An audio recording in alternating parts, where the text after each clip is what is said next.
This video contains information that may be offensive and disturbing to some people. If you are a viewer and are triggered or shocked by images and need a warning prior to every clip or story being discussed, then please unsubscribe from my channel immediately. My channel covers the harsh reality of even the worst crimes imaginable and is for adults only. For those of you who fit into this category, take this message as your warning and don't watch any further.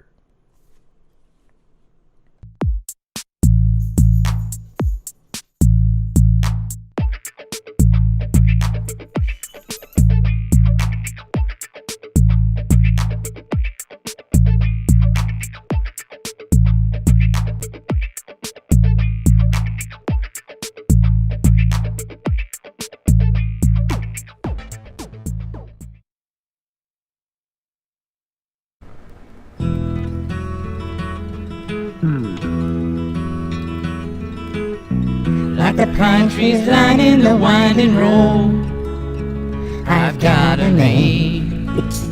I've got a name. Yeah, it's Gary. It's Gary. Like the singing bird and the croaking toad, I've got a name. I've got a name. Gary? And I carry it with me like my daddy did. But I'm living the dream that he kept here. Moving me down the highway, rolling me down the highway, moving ahead so life won't pass me by.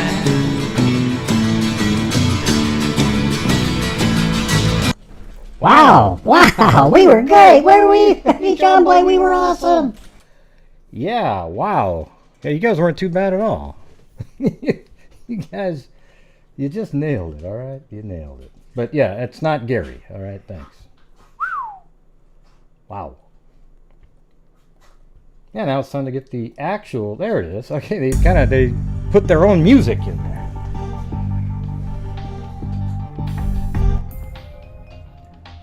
Hey, thank you, Miss Gish. They'll probably get me on they get the proceeds from the ad revenue, but that's okay. There isn't any. Loves you, growing heart, growing heart, growing heart, growing Oh, heart. let me put my actual face on the screen. Yeah, then I thought Mary Lou and John Boy did pretty well in their duet there, you know, rotating back and forth. Right? Didn't you guys think that they sang that pretty well? Yeah, right.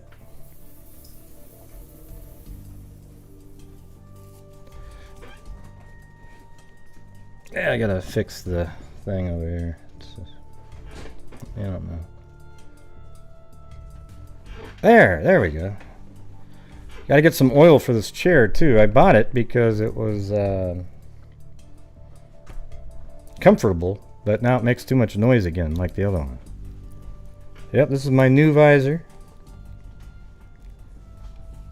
Yeah, you guys want to hear? You want to hear them sing that again? All right, let's see.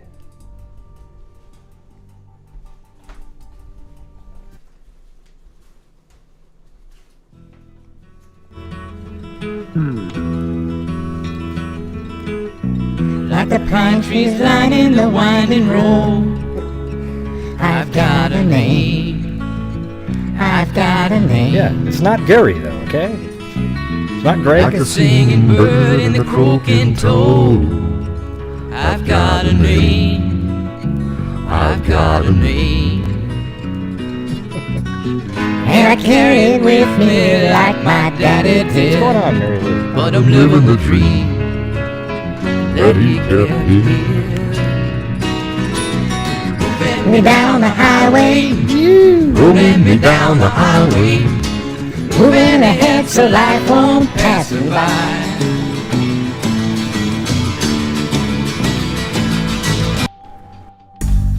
Yeah. Hey, thanks, Catty Corner and Little Andy. Yeah, all right. Hey, no, that's them. They wanted to do a duet together, you know? So why the hell not, right?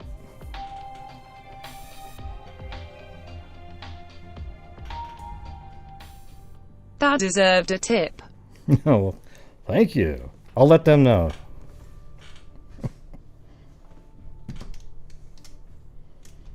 Yep, so what's going on, everybody?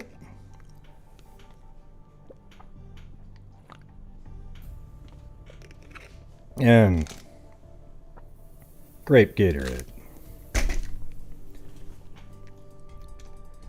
Yeah, Jim Croce's great. You guys, you know that song, I Have to Say I Love You in a Song? It's one of the best songs, you know. I mean, what's sad about him is he just became famous and he died. Like, he didn't really get to live a whole bunch of years when he was just like, wow. And then you kind of think about all the other songs he would have sang. The song, I Have to Say I Love You in a Song, he literally wrote that. His wife was in bed or something, or I don't know if it was his wife at the time or girlfriend, whatever. But then I think it was his wife. He just wrote it sitting at a table, and then, you know, that was it. I mean, that's Golden crazy. oldies. Yep, golden oldies. Hey, thanks, Crystal Ann, One Sly Angel, Little Andy, Catty Corner, and Miss Giff. Oh, and Great Susanna tunes. Macgilla Padre. Oh, good. All right. Yeah, I need to have like some actual 3D figures that represent the two characters. Or maybe it's just better to leave it up to your own imagination to what each of them look like. Mary Lou and John Boy made my kids laugh, thank you. Maybe I'll have, I don't know if it would be John Boy or they can sing that song.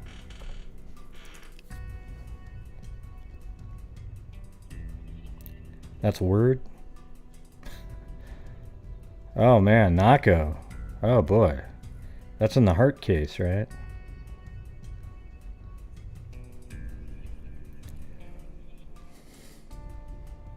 Hey, thanks, Alley Cake.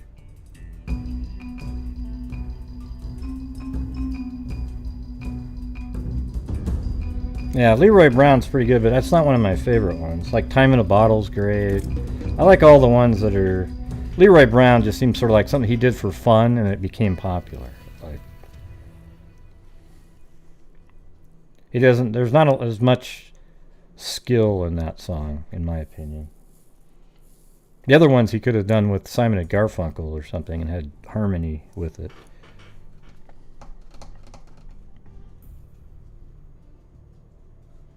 Now, Nako's the people that, in the heart case, remember the kids were at the house, and I think it was Nako. They were like, hey, Nako, you know, I don't even remember, but it was really shitty. It was on one of the videos.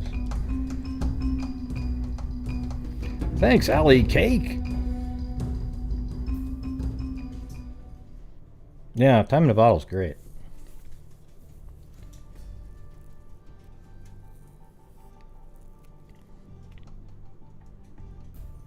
Whose house? Oh, I don't know that Nako. Yeah, lots of people live near where there's fires.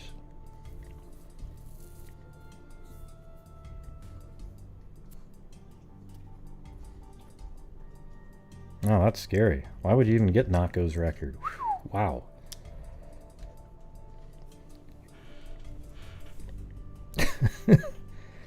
Did they?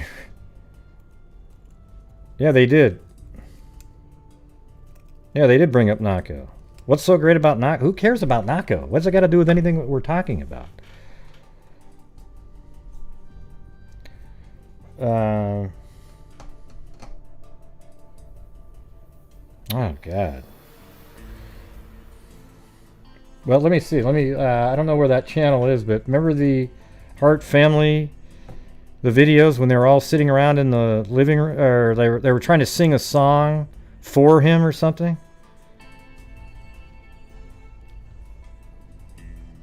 Well, I don't know if he was involved with it, but they were sitting around in the... They sang the song for him. Let me see if I can find that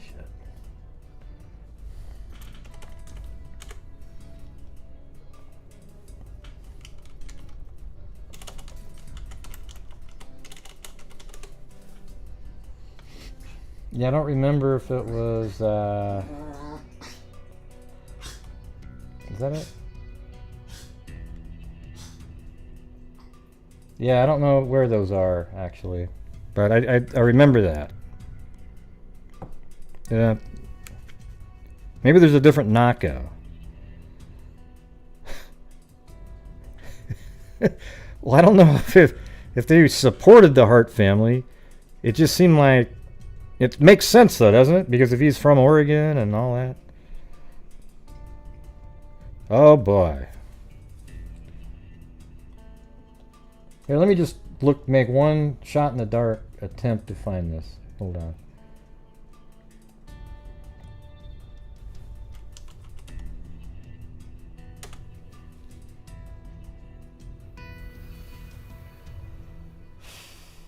Just looking for it here. Okay, the Hart family. I might have downloaded it or something at the time. Oh God, remember those idiotic friends? I see that right there.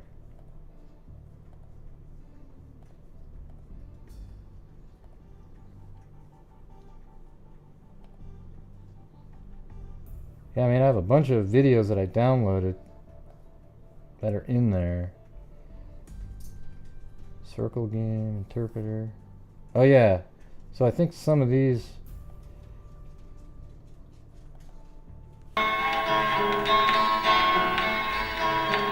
Like this is one of the, oh shit. Like this is one of them, you can't see it, but this one, I think that's Devontae there. Yeah, I have that one, so that means I must have, you could tell how skinny they were just, it's ridiculous. Okay, the 37, oh there it is, yep, oh God, you're gonna, you are gonna hate it. Oh, here it is. Matake blossom. This is a place where all relations bring celebration to meditation, giving thanks for all creation. We are so provided for. We are so provided. Hey, thanks, KNS. Hey, Cairo, I think this is it, man. The video itself is called Thanksgiving Blessing Mitakuya something Oyasin Nako. Okay. Look, right there, look. Provided for. We are so provided for. The blessings I received, how they have been bestowed upon me. So I put it all back in the ground, back in the soil where I am found. Yeah, see, these Hart family, you know, Sarah and Jennifer, they were hoping they would kind of turn them into like the Jackson 5, you know, the new way. I mean, give me a break. All started no donkey skin, something holy music on the land. The brothers, my sisters, hands. It is the way make God plans. We are singing. Is it what? So they're singing one of his songs, right? Is that? What is this? This is you. You know, fortunately, though, I don't think this will set off any of the... Well, it doesn't matter now that the Croce song is going to do it. Is where I live and where I give my whole being to that good spirit. We are waiting and we're on our way. Oh, talk, I lost you. This is a place where all my relations doing celebration to meditation, giving thanks for all the creation. We are so provided for. We are so provided for. We are so. Yeah, that's the name of the... It says Mitakuya. But what makes you like this? Even I can kind of hear it in the background. It's really bad. We are so provided. But you know what's great about music is that it's in the eye of the, or you know, eye of the beholder, or ear is in this case. Like, here's the thing. What's amazing is I think this music sucks, right? I mean, I can hear the music in the background. Just like art, you know, some people think something's so great, but, you know, I'm always amazed that somebody out there, for example, you remember the song from the 70s called Roller Coaster? Probably one of the worst songs ever written, but somebody out there probably thinks that's the greatest song ever written. Oh, happy Thanksgiving, Nako. We are grateful Okay, well, maybe this one, but I like that music you had in your video the other day. for you. Wait, hold on. It seems like they know him. Nako. We are happy Thanksgiving, Nako. We are grateful for you. Love you, Nako. Right, and what Nako probably did was maybe I don't know what happened here, but I wouldn't be surprised if Nako gave him some food over there, and Jennifer and Sarah just wolfed it down like a bunch of pigs, and the kids probably got nothing, you know. But they had to make a video to send to them. Yeah. Like, yeah, exactly. Like Bob Dylan, there's a couple songs that I like, but he's not really a good singer, right? Do the bump to dime in that prom, didn't you? I mean, come on, give me a break.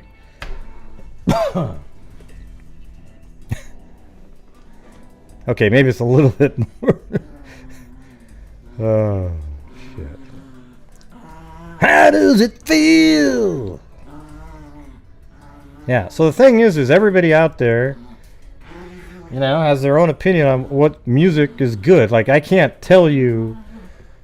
Well, I can tell you I think something sucks. And it doesn't mean I'm right on music, because that's just what somebody might like. That's why people actually... There's all these different songs out there, because somebody likes it. Right? They wouldn't keep writing music if it all sucked.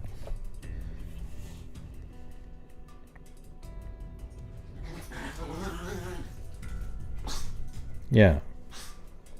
But even just the wording that they were singing, really? You are provided for? How about maybe there's a better song out there? I mean, look at, even Blue hates it. Listen to him in the background, Cairo. I mean, Blue's going absolutely nuts. He hates it. Oh, happy birthday to me. Yeah, this video And who made are me... we checking on? I made this video. What do you guys think of this one? This was me showing the hypocrisy of the Hart family. I know we just totally diverged into something else, but we kind of do that sometimes on this show. Here, let's watch this video that I made here. Oh, happy birthday to me. And who are we checking on? Sarah Hart. And how are you related to her? Just friends. Tell me the reason that we're checking on her again. She sent out a...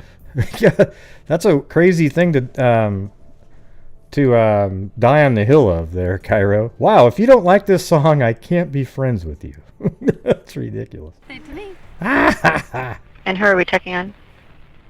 Sarah Hart. And how are you related to her? Just friends. Tell me the reason that we're checking on her again. She sent out a text message at 3 o'clock in the morning on Saturday morning stating that she was sick, but nobody's been able to get a hold of her or talk to her or seen her since that text message. Okay. Or her wife, which is Jen. So we're just concerned. Okay, and did she say, when she said she was sick, did she say what was going on, or? She just said that she just is unable to come out and wasn't able to go to work and thought she was going to have to go to the doctor. Yeah, how about you give him something to eat? I checked the hospitals. They didn't have any record of her. And I think her phone is now dead. And what is her phone number? Okay. And just the two of them live there, or? And they have 6 children. Yeah, there's some kids that Yeah, I they feel drove are them off being the cliff. highly abused. Yeah, listen. And I Okay, can't where wait at? until Monday in Woodland, Washington. What's the address? Okay, I'm going to give you the address of my daughter's house because it's right next. Okay, kids, right now, everybody look up as if you're following a bird. It's all about the production. Door. Okay, and what's going on there? Well, they have 4 black children, which that part doesn't matter, and they're new here in Texas. But the other night, a little girl jumped out of the second-story window on the roof and then down onto the ground and ran to my daughter, and this is like 2 in the morning, begging them to help her. When did that happen? About 3-4 nights ago. Okay. And my son-in-law doesn't want to get involved, but the more I sit on it, I just can't live with it. Somebody's got to go there and check on these kids. If there's any kind of a mild hero in the case, it's that guy right there. Because the 2 people who the girl ran over to, they just went, you know. But he came over and heard it, and he called the police, but unfortunately, well, then I think the police then sent somebody out there, but Jennifer Hart saw them show up, didn't answer the door. Then she called Sarah. Sarah came back really quick, and then boom, all the kids were gone. And then they all were killed just days later. So how old was the little kid that did that ran to your daughter's house? About 12 years old, 13. And when they came looking for her, she was begging my daughter not to let them know she was there. And then eventually my son-in-law let him know. And then she had all 4 of the kids come back. Actually, that was this was quite a bit prior, I believe, because it was Devontae later. Gosh, you know, it's hard to remember the exact details, but I think it was Devontae's incidents when he was trying to get food. Then they complained again. Later, and to say everything was okay, and they were all standing at attention like they were just scared to death. Yeah. And I think there's something very serious going on there. And they're here from Texas. The kids might even be kidnapped. Okay. And yeah, well, watch mine, because so I covered it from the beginning. Did the girl ever say why she was scared? No, she was... And if you go back to the very first video we made, we just totally nailed exactly who these people were going to be. You know, I mean, it just seemed like, just looking at the situation, the immediate thought is, oh, look, these are just 2 people using these kids to try to pretend that they're... And then it comes out that, oh my God, that they were actually getting monthly income because they adopted the kids all in Texas, who pays even adopted children all the way up until they're 18, pays like just a ridiculous amount of money. They were making like, God, what was it? $100,000 a year? I mean, it was some ludicrous amount of money. And then some of them were getting kind of old, and now the jig was up. People were going to know exactly what was going on there. Crying, and it was 2 in the morning, and my daughter said the biggest problem was she's half awake. She couldn't believe what was going on. And and basically, my son-in-law is like most people. They don't want to get involved. And so he's keeping my daughter out of it, but since she's told me about it, I just can't live with it. I'm very concerned for these kids. I just can't let this go any longer. Those kids, I think, is in very serious danger. And yeah, and how right that guy was. About a week ago or so, one of the children came over and started asking for food. And it went on for a period of time until we kind of determined that he was probably reaching out. And we determined that we should call the Child Protective Services, and that's... I'll say that guy right there is the son-in-law of the guy who just called. And they're like 50 years old themselves. So this time, after a second child came over, they were giving him like peanut butter. And you know what's great about Devontae, it makes you really sad, was that he asked for enough food to give to all the kids, and if he would just leave it in a certain spot every night, and then they realized, why did it take a week? But anyways, it was their call that led CPS to come out, and then when CPS got there, so my second scenario a minute ago was the correct one. CPS came out. Jennifer was at home. She's the sort of, I think, the worst of the 2, her and Sarah. She saw them, the CPS person, show up, but didn't answer the door. Then just not long after that, Sarah comes bolting home, and then that night they all disappeared. And then when they went to the house later, they couldn't even detect that children lived there, other than just like a book or 2 in a certain place. And the refrigerator was just chocked full of food and just, oh, they were living it up. I mean, Jennifer and Sarah were plump, okay? You know, they weren't having a problem.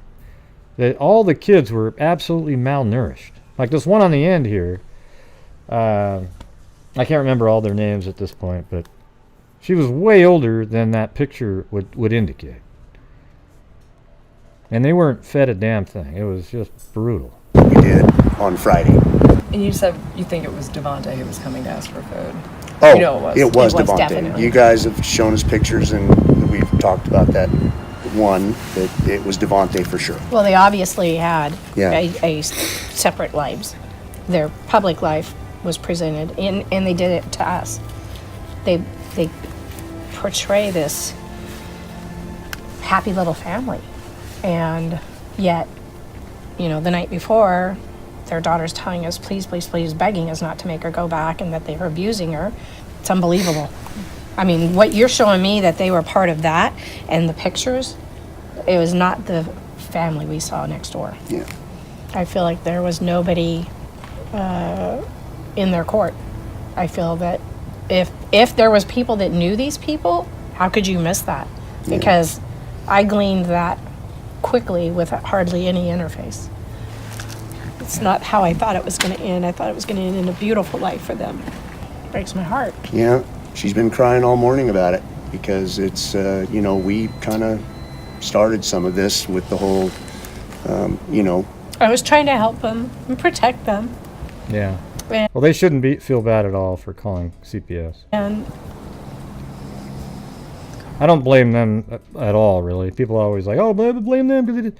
You know, it's the dad, though. He made it seem like, hey, this is a bigger deal. And then they knew it was a big deal the second time. Probably knew it before, but, you know, you don't want to, you know, it's hard to say what you would do in a situation where, you know, some girl runs into your house and then the neighbors come over and then the parents smooth it over and then, you know, they basically had her say, oh, that was all made up and all that shit like that. It's hard to say. But they did call CPS at the end. They shouldn't blame themselves for that. this is the result. And Marcus. Let's just quit talking about the song now. is I don't still really missing? care about Nako. Now Marcus was 19. So when this initially was reported Boring. 6 children, Marcus is 19 now. So he's classified as an adult. And then Jeremiah. We have Jeremiah. Jeremiah has been recovered. That is Sierra. Sierra is missing still. Oh, Beautiful Jennifer and smile. Sarah. Oh, God, Abigail it's so we have. wonderful. Abigail we have. And Hannah. And Hannah is still missing. So, yeah, this is heartbreaking. And who are we checking on? Sarah Hart. And how are you related to her? Just a friend. Tell me the reason that we're checking on her again.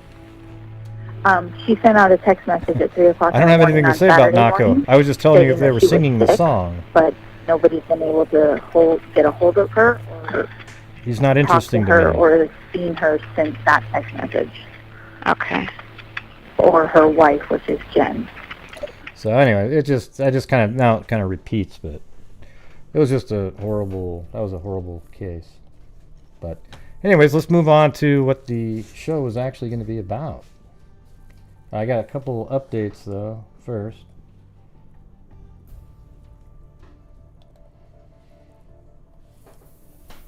Yep, so, and the case earlier in the year of Linda Stoltzfoos, it turns out that this guy, the whack job killer, he texted his brother something like 15 times in a short amount of time after that. So it makes you kind of wonder if the brother has anything to do with it. The suspect accused of kidnapping Linda Stoltzfoos on June 21st sent numerous texts and multimedia messages, wow, to his brother during the window of time in which the Amish girl went missing. So what were those multimedia messages? Justo Smoker, 34, of Paradise Township, is charged with kidnapping and false imprisonment in connection to the disappearance of the 18-year-old Amish teen. Well, he killed her too, right? I mean, you guys tracked down clothing and whatnot.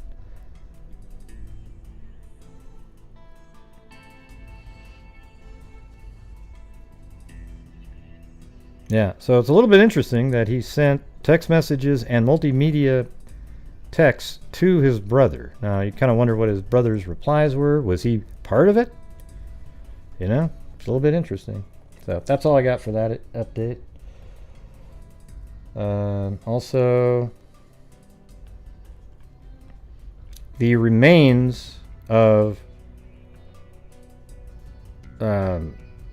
let's see, hold on, let me get his name. Raleigh man's remains found in Chatham, and his let me get his name down here. It was in the bottom down here. I got it in the wrong spot on my screen, sorry. Yeah, it's the Mike or William Andy Banks, sorry, not Mike. William Andy Banks. He was the one that was using Craigslist to try to sell his vehicle, and man, I got so much shit open there. That's what happens when you. I was gonna do the show, but then I had to change my Band-Aid. It's hard. I can't change my own Band-Aid. It sucks.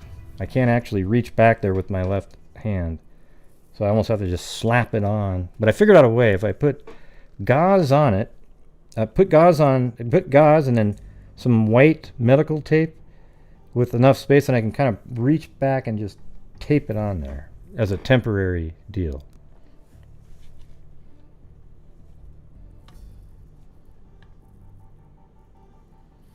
Raleigh police investigators Rick Baxter showed the Star Tribune the exact location Banks's body was found.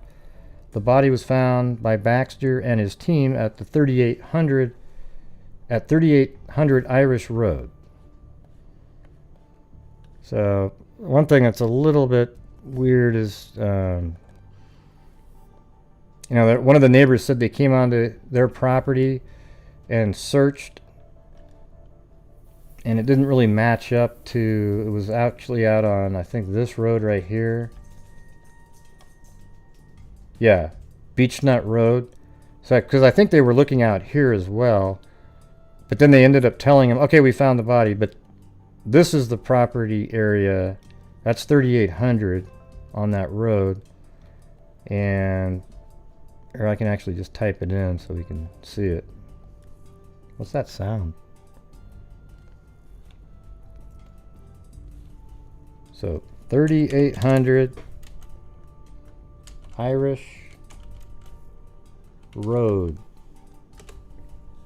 Okay, so it's a little bit further down, like right there. Earlier they said the 3800 block, so now they have it specifically at that property there.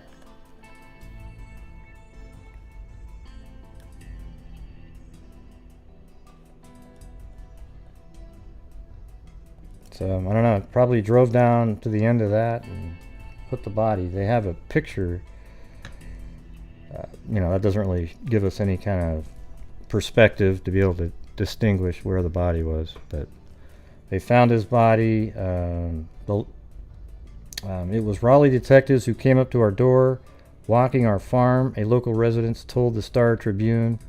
They said they were looking for him and asked if we saw the Range Rover on Saturday. This local resident owns the property searched by Raleigh detectives. She reported seeing 30 Raleigh police units around her Beechnut Road, that's the one I just showed you a minute ago, property this morning, that said they were bringing cadaver dogs by later when it stopped raining. The local resident continued, but then they came by and said, I just wanted to let you know we found him. So they said later, hey, we found him. So they didn't find him on their property.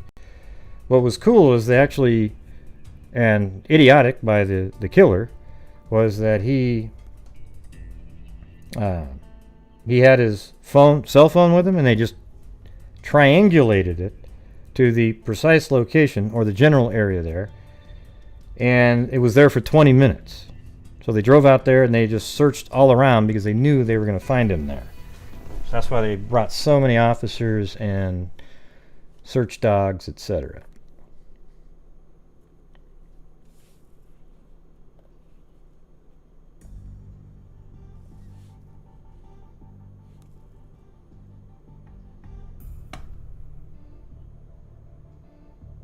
According to WNCN in Raleigh, prosecutors said there was zero evidence of criminal conduct by banks.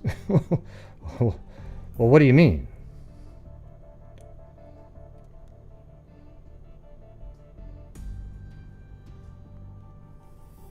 Well, yeah, I mean, are you talking about, okay, they're saying that the killer, okay, you're saying that Banks, the guy that got killed, yeah, right. Yeah, we weren't sure, you know, we don't know, like at the time, was there a drug deal going on that nobody knew about around the family? But it sounds like he was just selling the car and the killer just wanted to get his car from him. That's it. So there you go. That was the update on that one.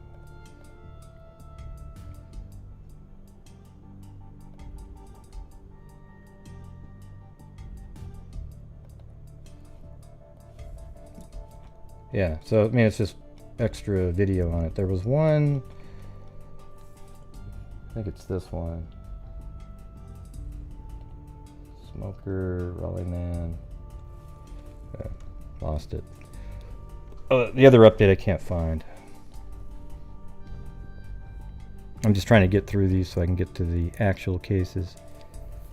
Oh wow, you must have known him, Golden Girl.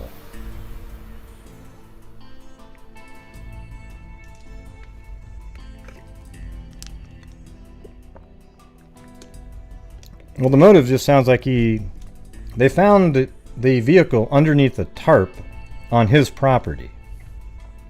You know, so he was trying to hide the vehicle.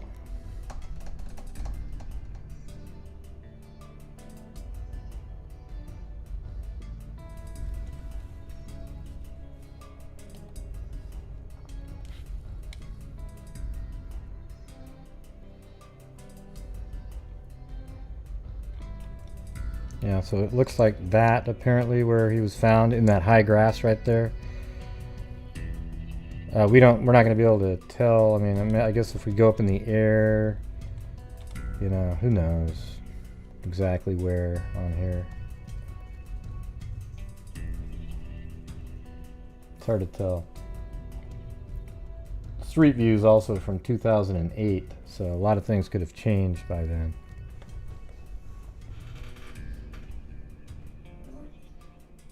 Yeah.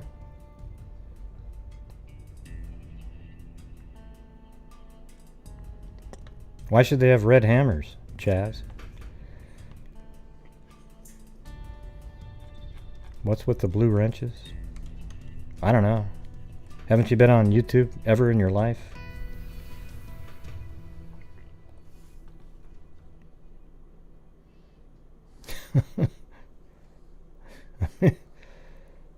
Jesus.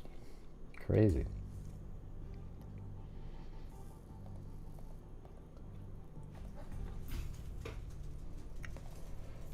Alright, I'm going to switch over now to doing there was an update on the other case that we were talking about, I think let's see, what was it, the last name of that guy? It's pretty hard to remember it. Oh yeah, Julie Concaldi, or Concaldi, I think is how they actually pronounce it. They showed him in court and everything. I mean, that case is just, he had a girlfriend and he owed money, and so he just killed her. He just absolutely total idiot. I mean, didn't plan it very well at all. Just sounds like it could have just been a spur of the moment kind of thing, though. It sounds like he got in an argument, he said, and then he went back, and then, you know, he probably just lost his shit, killed her, dumped her body somewhere, and then drove the car and set it ablaze, and, you know, just all kinds of shit going on there. Just another classic case, just like the Fretwell case. 520.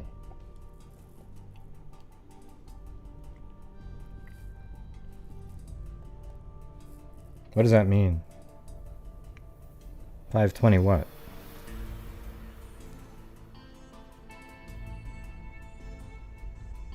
Man, this is the most disjointed chat I think I've ever seen in my life.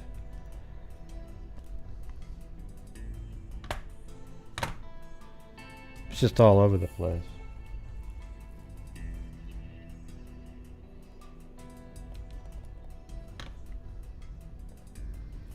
All right, I'm going to start off with Amy Wroe Bechtel.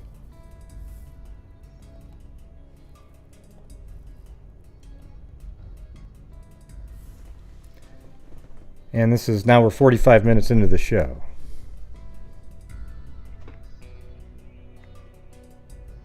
I'll just wait until everybody's ready. Still talking about wrenches and all kinds of shit. See, these cases deserve more.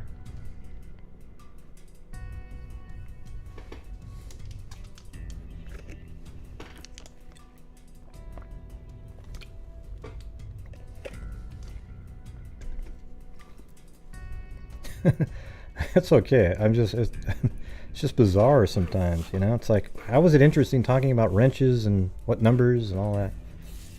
All right. Woman missing in Lander. This is back when it all happened.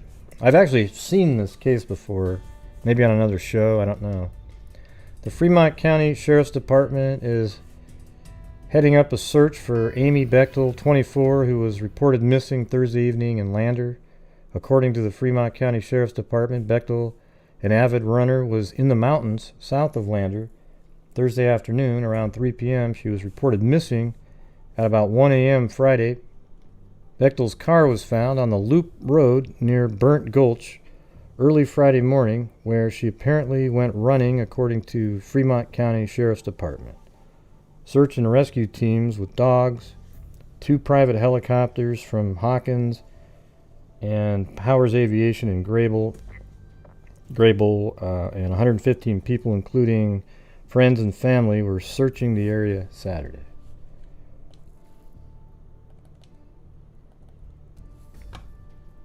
And then she is, just the next day, she's still missing.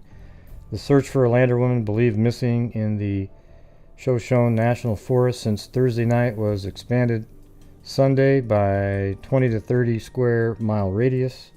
Amy Bechtel, 24, was reported missing early Friday morning by her husband, and she had not returned from jogging in the mountains near Lander. On Sunday, teams of horseback, they were just looking all over the place. They couldn't find her. And that's her right there.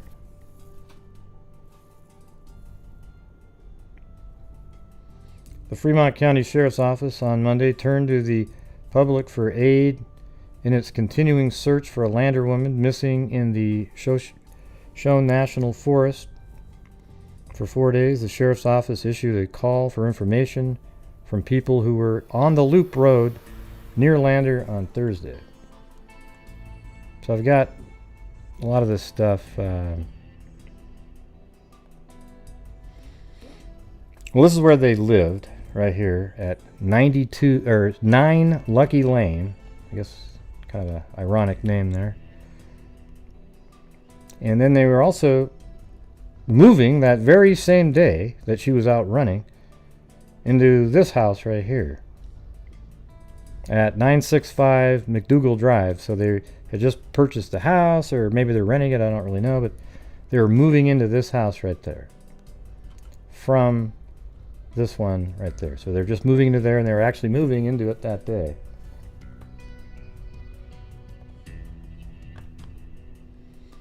Meanwhile, the department continued its search of the area for Amy Bechtel. Bechtel, 24, failed to return to her home Thursday night after scouting the route for a mini marathon in the mountains near Lander, according to the Wyoming State Journal. She was a really good runner.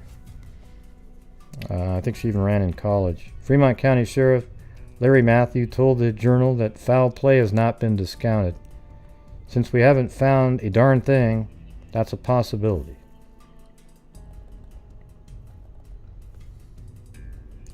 She's described as having short blonde hair and was wearing a yellow tank top, black shorts, and a dark sweatshirt at the time she disappeared. The Journal reported that friends found Bechtel's unlocked vehicle parked at the Burnt Gulch turnout near Sawmill Creek at about 1 a.m.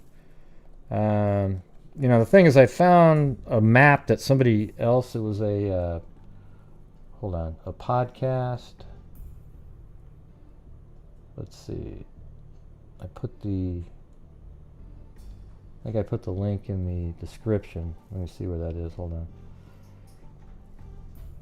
I want to make sure I give credit to the right one. Yeah, it was the Frozen Truth podcast from 2018. They had like an image, and it showed that in their research that the car was right there, and it does look like some of the photos that are out there. Burnt Gulch is right here, this little canyon right there, or gulch, I guess, right there, and then there's a creek, and it does kind of come down in this area. I don't know. I mean, some of it's hard to know for sure exactly. I spent like an hour trying to figure it out on my own just from the newspapers and couldn't do it. But apparently, maybe like right in this area, there's no street view there.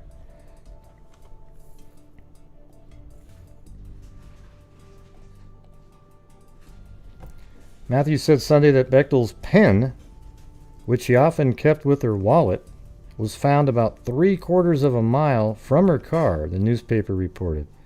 Matthew said Bechtel's wallet and fanny pack were both missing. So they found a pen of hers 3/4 of a mile, and apparently it was, I think it was in this direction, like this, because it was near the creek. And let's see what the name of that creek is really quick. Yeah, Sawmill Creek.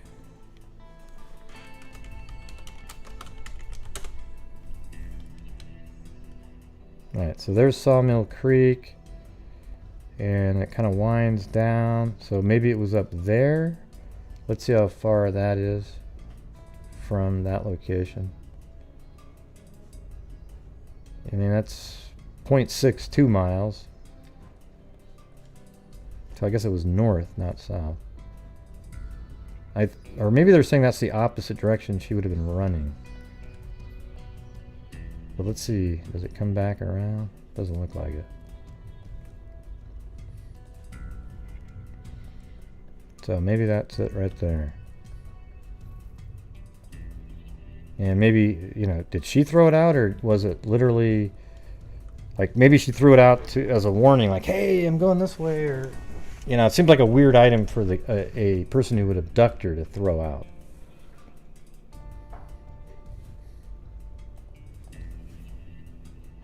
Bechtel's husband, Steve Bechtel, identified the pen. The Journal reported it was a $5 Zenith HD pen. He said it would be a super coincidence if it were not hers.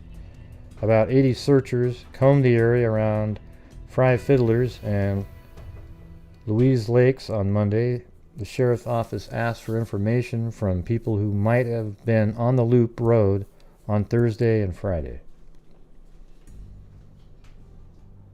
So they're still looking for her on, this is the 29th of July.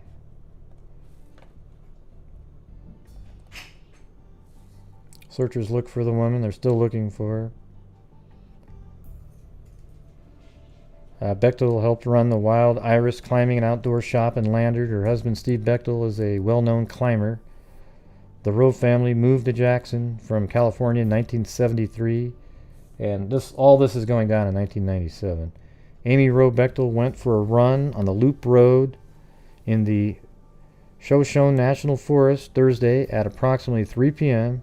She parked her car at Burnt Gulch and took off to run on jeep and hiking trails. Searchers, who have numbered up to 140, have found only footprints, her car, and pen. So they actually found her footprints running around, which is pretty crazy.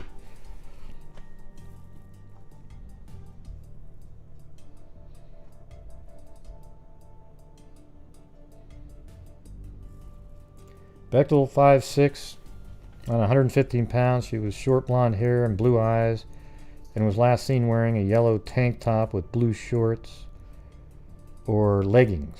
Bechtel's tennis shoe prints were tracked up over a ridge to where she turned around, then back towards her car. I mean, that's interesting. So she kind of made it, ran out, then turned around. Her route crossed one stream, which Over said shouldn't have been in any danger. Somebody's last name is Over, it looks like. Searchers have considered the possibility that she might have encountered a mountain lion. Boy, where have we heard that one before, huh? Although, you know, in Wyoming, who knows, right? Mountain lion or even a grizzly, but there have been no sign of a struggle discovered and no cats or bears reported in the area. A distinctive pen Bechtel kept on a clip with her wallet was found about 3/4 of a mile from her car in the opposite direction of her run. Her fanny pack and wallet, which she usually left in her vehicle, were missing. And on July 31st, authorities prepare to scale back the search. You know, this person's yelling her name.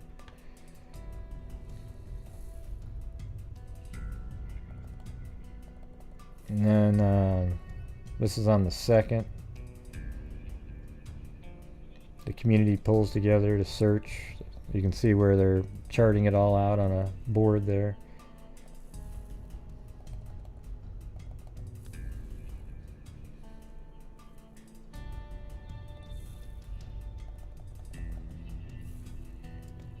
$10,000 offered for help finding missing woman. I mean, so they just kept looking and looking. I mean, it must have been an absolute nightmare. And then they start doing the classic missing woman's husband questioned by the FBI. Jackson attorney Kent Spencer said the FBI and Fremont County deputies questioned Steve Bechtel last week and made some accusations. Bechtel's wife, former Jackson resident Amy Wroe Bechtel, has been the object of a search since his disappearance while jogging in the Wind River Mountains near her home in Lander on July 24th. Spence said investigators are working off national profiles, and the profiles say sometimes family members are involved when somebody is missing. But Spence said there's no evidence of anything except that she's missing, and they feel strongly she's not in the area where her car was found. Law officers obtained warrants last week to search the Bechtel's home in Lander as well as Steve Bechtel's vehicle. Spence and Bechtel was called in for a formal interview, or said Bechtel, so his lawyer said that, and that partway through a gentleman from the FBI made some accusations toward him. At that point, Steve was hurt by it and said, "I'm going to get a lawyer." Yeah, see, that's smart. That's what you should do. At that point, Steve was hurt by it and got a lawyer. Bechtel had not previously been presented by Spence, represented by Spence, who works in the law firm of his father, Jerry Spence.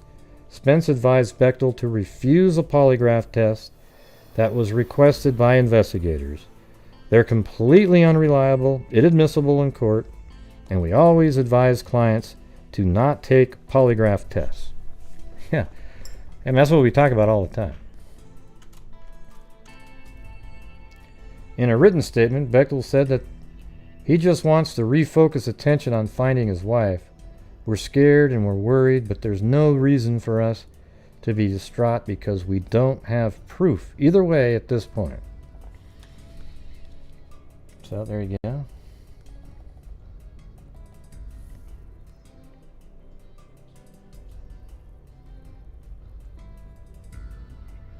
Runner's disappearance splits family. The disappearance of world-class runner here is a mystery that has divided a family. In the 2 months since Amy Bechtel, a former University of Wyoming track star, vanished, her husband Steve Bechtel has become the prime suspect, and her family says it cannot understand why he refuses to take a polygraph test. Because they're not reliable. That's why. See, the thing is polygraph tests are really mainly used to see what your reaction is to being asked to take a polygraph test. Because, by God, if you had nothing to hide, you would take it. Right? That's what they think. But at this point, they can tell you it says anything. And you're not going to know. Oh, see right there? Sounds like you were being deceptive. Well, I wasn't. Okay? It's just total bullshit. I don't think there's anything... I mean, the problem is if you don't say yes, you look guilty to the public. I mean, there is some stuff, though, that, you know, is a little bit interesting. I don't know about anybody else, but I wouldn't get on an airplane that only makes it to its destination 84% of the time. So they're saying that lie detector tests are 84% accurate. Bechtel said, referring to data showing that polygraph tests have a 16% to 63% chance of error, I still can't see why I'm a suspect. The Wroe family and local officials said Bechtel had stopped cooperating with the investigation, but Bechtel said he was willing to answer any questions as long as his lawyer was present. Investigators said, see, the thing is the investigators didn't want the lawyer around because they wanted to be able to do their little magic that they do. Investigators said they could not verify Bechtel's alibi that he had been mountain climbing with a friend at least an hour and a half away on that day. So that's a little bit weird, right? I mean, if he says, oh, I'm hiking with a friend, it was an hour and a half away, couldn't you just get a hold of the friend and easily verify that? Amy Bechtel, a slightly built 24-year-old blonde, was last seen on July 24th in the town of about 7,000 people in the mountains of central Wyoming. Her unlocked car was found with the keys inside and parked at the base of a popular trail in the Shoshone National Forest about 30 minutes outside of town. Her husband said she had often left the keys in the car when she was running, but her wallet was missing. It was first assumed that she had gone running in preparation for a 10-kilometer race she was organizing, but investigators now say they are not certain that she drove her car to where it was found. Well, I know, but how would you not know that, though? You know, unless you can tell me that the seat was adjusted totally differently. Conflicting accounts from witnesses put her both in town doing errands and jogging near where the car was found at the same time. Her disappearance was first treated as a search and rescue effort. It's not uncommon for hikers to be lost, injured, or frightened by an encounter with a mountain lion or a bear in this wilderness area. At this point, we think there is a 90% chance that she is not on that mountain, lost or injured. And let's see. And the more time that goes by, we think she was a victim of foul play. If there are any clues, there might be found in several personal journals kept by both of the Bechtels that the police found during a search of the home. The man is an even greater concern than Steve is to us. Let's see, who's that one? With one man who was known to follow and call Amy Bechtel before she moved to Lander. Okay. So that person was of interest to them. Thanks, Michelle Nicholas. That's right, everybody. Just a cup of coffee. Rose said his sister's journal had verified some concerns about his sister's 13-month-old marriage. I have been suspicious for a long time about her being in a controlling relationship, he said. There were signs of possible abuse. But let me ask you this, what motive would he had? He didn't have a girlfriend or anything? They didn't have any kids? There isn't one. Okay? She's just out there, I don't know, I couldn't find a motive in any of the writings. I mean, not that I can't get into his mind. I made it grin, hammer, hammer, hammer, hammer that thumbs up, thumbs up, thumbs up, thumbs up. Yeah. All right, then October 25th. Thanks, Julie W. A recent search of old mine shafts in the Atlantic City area failed to turn up new clues in the search for a Lander woman who has been missing for 3 months. MUNTS. It was one more little thing we wanted to tie up, he said. So they didn't find her. I mean, the FBI has been on this thing since the beginning. Hot beverage.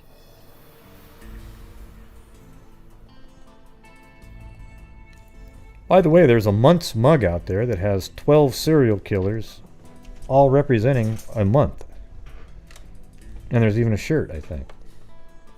The Federal Bureau of Investigation has given the family of Amy Wroe Bechtel updates each week on the status of its search. So this is December 1997, about 5 months later. So they've been giving them updates. Oh, and then look at this one. Psychics also looking for Amy. Yeah! Wow! I can't wait! Oh, wait, but visions are vague, generic, and grim. Yes, aren't they always vague? Oh, I'm seeing a tree and a road. And some water. I see water nearby. Oh my God, she was found 5 miles from a lake! Oh yes, that's what I visioned. From the very first days of the search for missing Lander resident Amy Wroe Bechtel, Fremont County law enforcement agents and other searchers have been deluged with tips from self-described psychics, others claiming to have visions pertaining to the disappearance. Bechtel disappeared in July while running south of Lander. 2 professionals in the psychic sphere, you mean scammers, medium Natalie Smith of the suburbs of Erie, Pennsylvania, and San Antonio research cosmologist, also called a search astrologer, Beverly Evanson Casey, said last week they were drawn to the case. It couldn't have been from the publicity. I mean, you are professional. You were hoping to draw in some business, right? Okay.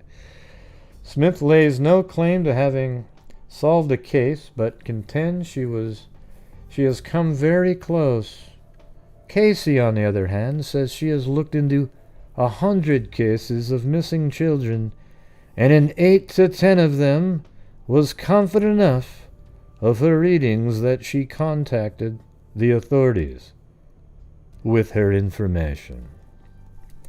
Smith used a printout of that missing poster to do a reading. I mean, as she read the poster too, right? Like, okay, yeah, I get some readings. I see her on a jogging at like a trail somewhere, up in the mountains. Yeah, but that's what it said on the flyer, you idiot. Oh, okay. Well, I mean, I'm still seeing it though.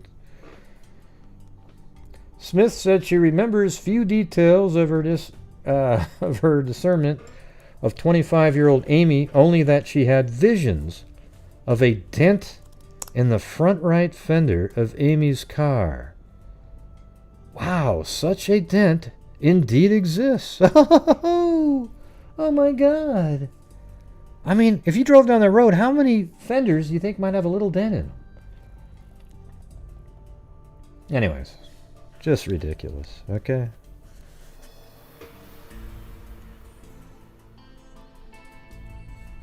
Steve Bechtel rescued... Oh, this is kind of weird. So, about a year after that, a man whose wife disappeared while reportedly jogging near Lander was treated at a Lander hospital for altitude sickness Wednesday after being rescued from mountainous area in Fremont County.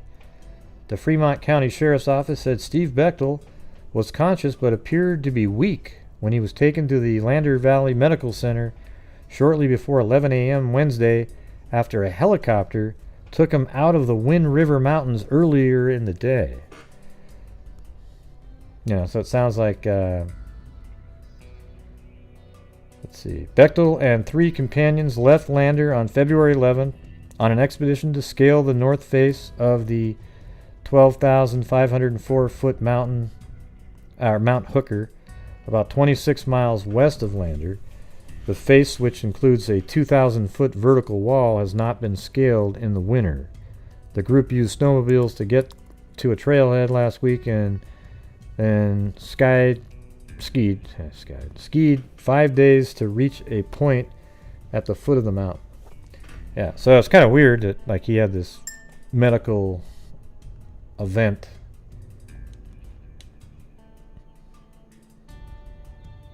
Yeah, a year later. Well, it was actually not even a year later. It was 6 months, actually. This was 1998 in February, and she went missing in July, so about 7 months. Yeah. MUNTS. And then Unsolved Mysteries, I guess, covered it, but I can't find the episode on YouTube. It doesn't match what different websites say. It should be like season 11, episode 3, and then season 12, episode like 6 or something like that, because they redid it. Couldn't find either one of them. So if you happen to find it, I wouldn't mind watching that episode. What do you mean digging for it too? What are you talking about? I just mentioned it.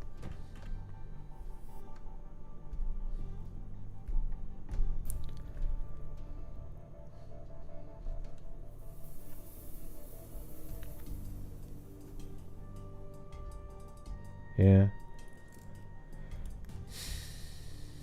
Hey, Chaz, what is this? What is what you're talking about have to do with anything I'm talking about right here?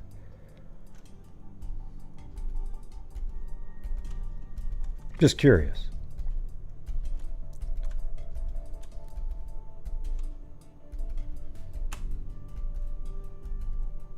Yeah, see if you can find that Unsolved Mysteries and then maybe send me an email.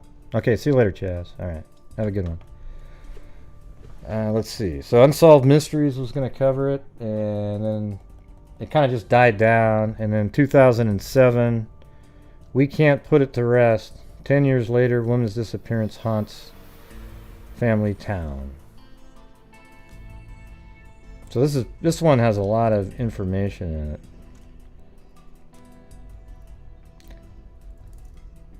Yeah, so let's see.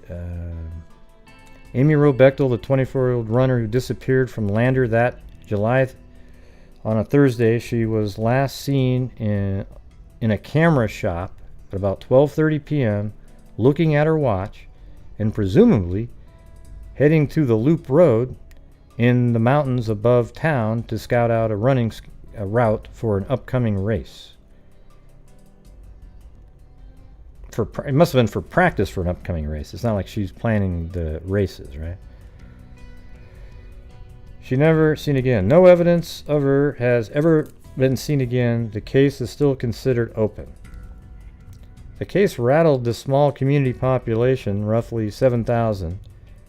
Then and now, hundreds of volunteers combed the woods and areas around Lander looking for signs of Amy. Blonde, thin, athletic. They found nothing. The impact would be most felt by her family. Joanne Rowe lived in Powell with her husband, Dwayne. She has since moved to Red Lodge, Montana, but keeps her house and part-time teaching job in Powell. It's not different, Rowe said, of the 10th anniversary of the disappearance. This is 2007 right here. But, like, the second page is this. I mean, look at this massive, I mean, it's just... I mean, what we could probably do is I'll just go over the timeline right here. Maybe that'll be helpful.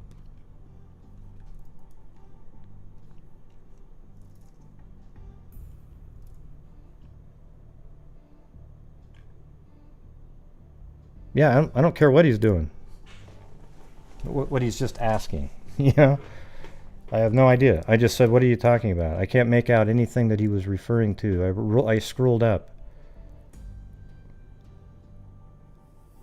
Yeah, I couldn't find it. Yeah, I mean, it's cool, you know. You guys can explain it to him. But when I'm reading somebody's comments and I scroll up and read about 20 of them, and they're talking about airplanes and things that aren't related, that's why I said, what does that got to do with this? That's just a question. That's just me asking a question. See, I'm asking a question too. Is that okay, or? Yeah. So this is when it all started. I'll just go through the timeline here. July 24th, it's Thursday. Amy Bechtel's last seen at the camera connection in Lander around 2:30 p.m.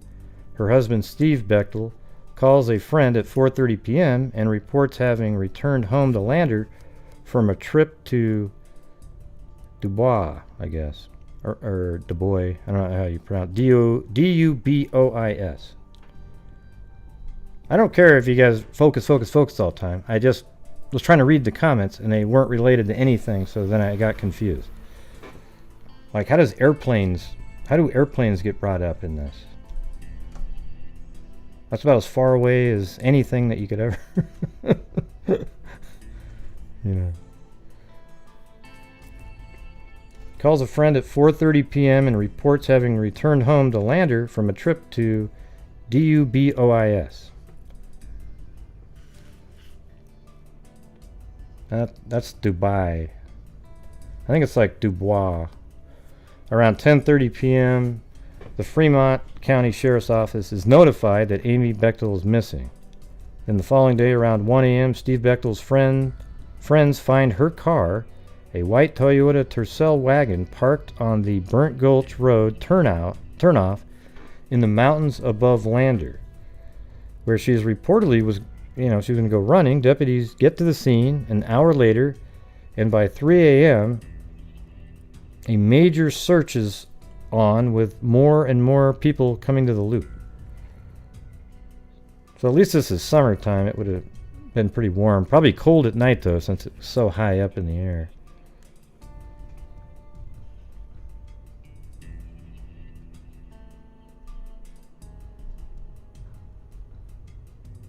Yeah, that was a lie detector comment. That has nothing to do with it. That was like so long ago, though. It's unrelated.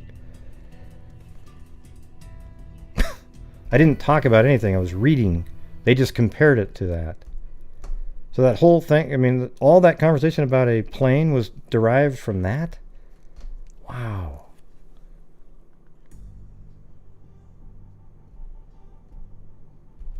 Oh, is that because it's on CBS? Because CBS took over the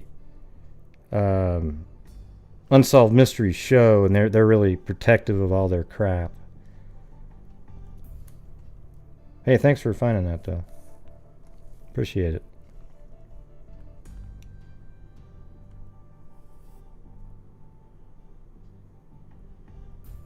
Yeah, I mean, I'm trying to, engage with people, and I was just saying, what does that plane have to do with what we're talking about? And then that could have been explained, right? Like, oh yeah, because earlier you mentioned,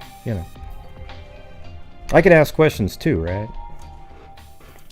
Gray, I emailed it to you, but you have to pay $99 to watch it. $99? I think I'll pass on that one.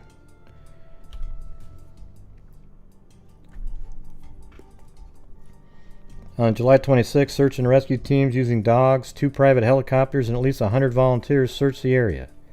On the 27th, Sheriff's Office takes an average 1,000 calls an hour and expands the search area to 20 to 30 mile radius. 1,000 an hour, wow. About 80 searchers comb the area around Fry, Fiddlers, and Lewis Lakes on horseback and all-terrain vehicles. On the 29th, authorities begin to consider the possibility of foul play. The 30th, duplicates of Amy Bechtel's shoes and clothing are ordered to aid searchers. Posters of Bechtel and her description, as well as yellow ribbons. The 31st, reporters are told the area is now considered a crime scene. On August 1st, the FBI blocks off both ends of the loop road. Motorists must check in before they can drive through. Around this time, Steve Bechtel cuts short an interview with county and FBI investigators after an agent reportedly accuses him of killing Amy. According to Steve, the FBI agent says, "I have evidence that proves you killed Amy, and we would like to have you take a polygraph test right now to prove that you didn't." Well, if you have evidence, you wouldn't need him to take the polygraph test, you idiot. Steve retains Jackson lawyer Kent Spence, son of famed defense lawyer Jerry Spence, to represent him. Now, you can see why he got an attorney. Well, thanks, Michelle.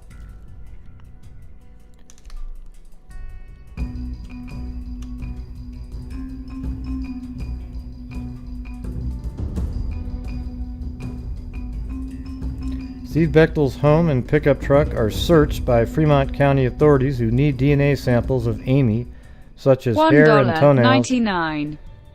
Officials are also looking for additional items that may result in new clues. Bechtel's friends and family distribute missing persons posters. Fremont County Sheriff Larry Matthews said the search of the Bechtel home yielded little help at all. He did have a diary that had sort of negative comments in there, you know, about death and stuff. But, you know, it was just kind of like lyrics, and it just didn't sound very ominous to me. Sheriff officials say the investigation is nearly at the saturation point on October 23rd. And then September, reported sightings of Amy continue to pour in from across the country. Yeah, everybody wants to be a hero. Oh yeah, I saw her. I saw somebody like, oh, come on.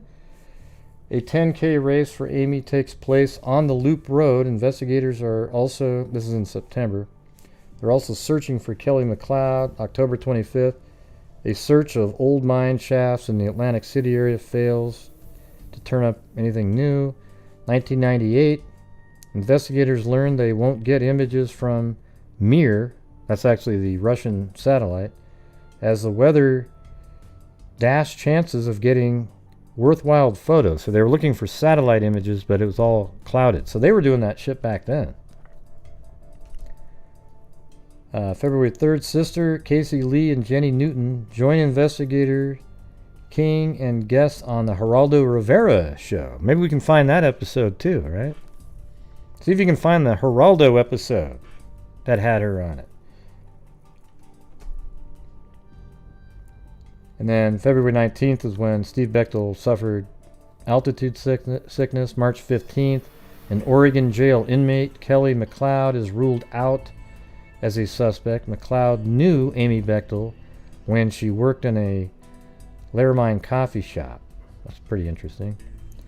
March 23rd, People magazine features the story of the disappearance and runs several photos of Amy. March 31st, two people in Sarasota, Florida, who read the People magazine story claim to have seen a barefoot woman they believe is Amy Bechtel standing in a parking lot there on a rainy day in February. I don't know. She doesn't have, she looks, there's nothing like really 100% unique about her. She's kind of a, I don't know. I think a lot of people, she, has brown, I think, what did they say? She had blonde hair. But to me, it looked brown in a couple of the pictures I had.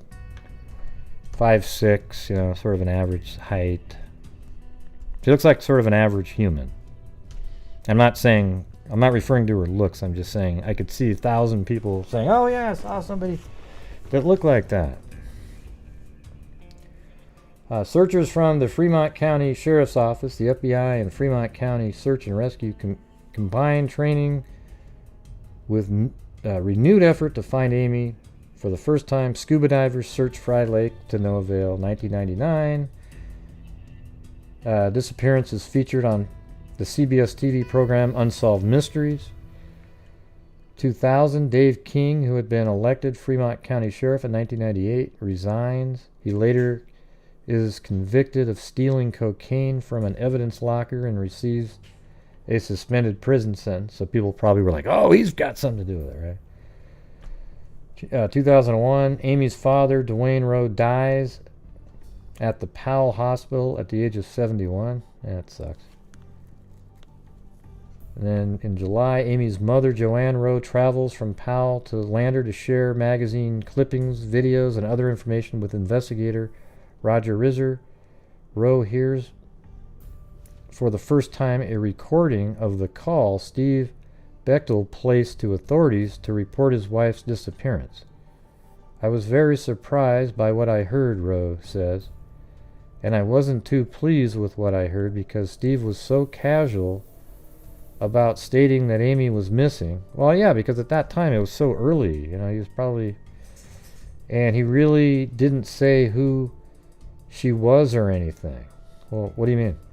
He just said, yeah, hey, I've got a person missing here, I think, and I wondered if you had a spare had a spare around any place. Not sure what that means. I'd like to hear it myself. An exclusive private group of crime solvers in 2002. Hey, just like us, everybody. Called the Vidnock Society, agrees to help investigate Amy's disappearance. Steve Bechtel remarries in 2004, so, 7 years later. Amy's family turns over money from the recovery fund to provide scholarships at the University of Wyoming and Northwest College. Cool.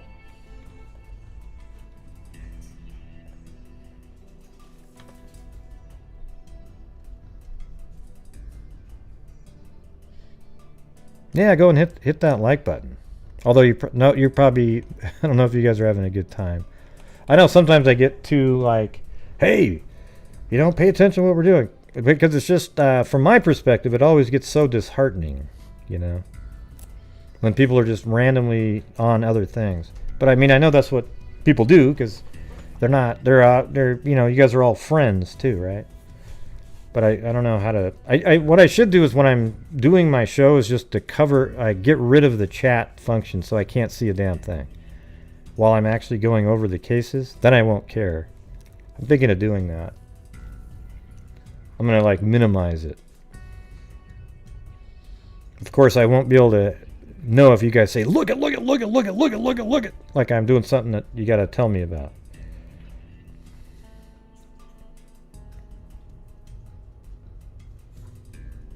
So you want me just to hide the chat and not worry about what anybody's saying, Janet? Okay.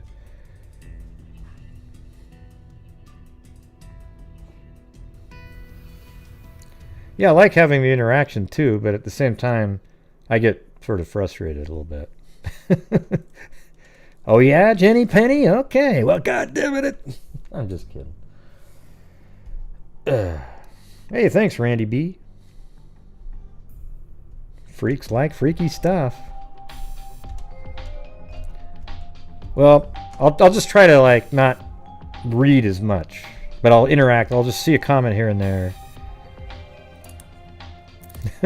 What is that one, VP? A little cat in a box. You didn't come in at a bad time. We're right in the middle of the story here. So what do you guys think so far is going on in this one? Yell at us. Well, we know what Jenny Penny likes, huh? Jesus.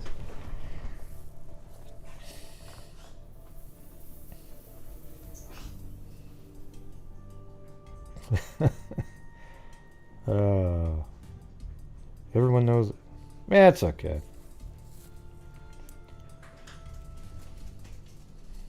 Yeah, there we go. Now Zozo and Jenny Penny are going to go on a roll. I'd like to hear that the husband's call.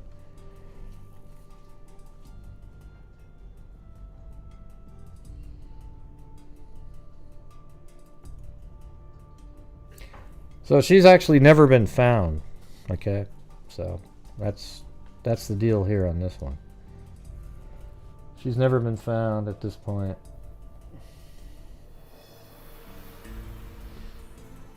Okay, then in 2013, authorities investigate new leads in the 1997 disappearance.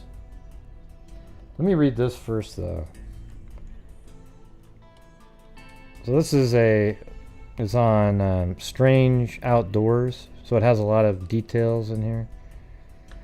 So on the morning of July 24th, Amy told her husband Steve she was planning on doing several errands in town after teaching a children's weightlifting class at Wind River Fitness Center. Couldn't find that center.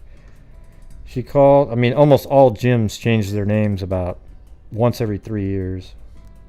She called at the Camera Connection photo store. Well, there's no camera stores anymore. 2:30 p.m. after teaching her class, and then stopped by Gallery 331.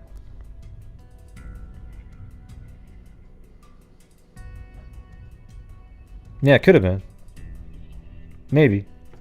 I think it could have just been somebody that was out there and was that type, based on what we're going to come up here in a little bit. Her conversation with the owner, Greg Wagner, was the last confirmed sighting of Amy before she disappeared. After leaving the photo shop, she drove to the area near Shoshone National Forest to map out the course of a 10K run she was... Oh, so she was organizing with the local gym. Okay, there you go. At 4:30 p.m., Steve returned home and reported her missing to police at 10:30 p.m. that night with a strange message. Yeah, hey, I've got a person missing here, I think, and I'm wondering if you had a spare around any place. Probably meant like spare officer, you know. See, but I don't think that that's that weird because, I mean, I don't know. I think I'd be pretty nervous if my wife was missing at 10:30. But maybe he was just sort of more casual, kind of young, so you don't really get it at that point. You know, when you're young, you don't really understand the meaning of some of this stuff. Yeah, maybe a spare person, spare officer. That's what I'm thinking. The next day, her unlocked white Toyota Tercel wagon was found around a half-mile away from Fry Lake. So let's see where Fry Lake is.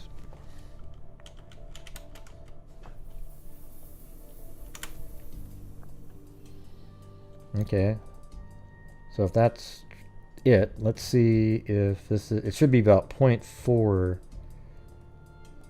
if this is the right one. No, so that's 2 miles, see? I don't know. Yeah. See, I was always thinking it was in a different spot. I actually thought it was right here. See that turnout there? See, that's where I thought it was. And then there's the gulch. And the everything matches that. And I don't know if that's... Let's see if that's a half mile. And that would be a half mile the other direction, but...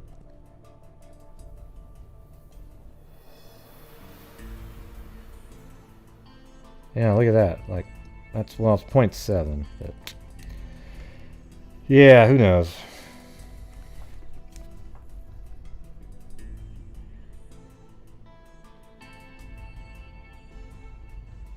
The next day, your unlocked white Toyota Tercel wagon was found around a half mile away from Fry Lake, which was to be the end of the 10K hill climb where the loop road joins the Burnt Gulch turnoff. Oh. Yeah. Well, see, I couldn't find the Burnt Gulch turnoff. Let me see if that's actually a name of something. I don't think it is. Yeah. See, this is Burnt Gulch. And see, doesn't that make sense? Like right here, that's the turnoff right there. I'm going to just say that that's where the car was, right here. That makes way more sense. I'll just put car 2. Because see, there's Burnt Gulch. And wouldn't that be the turnoff to get down to Burnt Gulch? You know, this one here, you could say that same thing as well, because that's still the gulch right in that area. But that's way more than a half mile from the lake. Way further.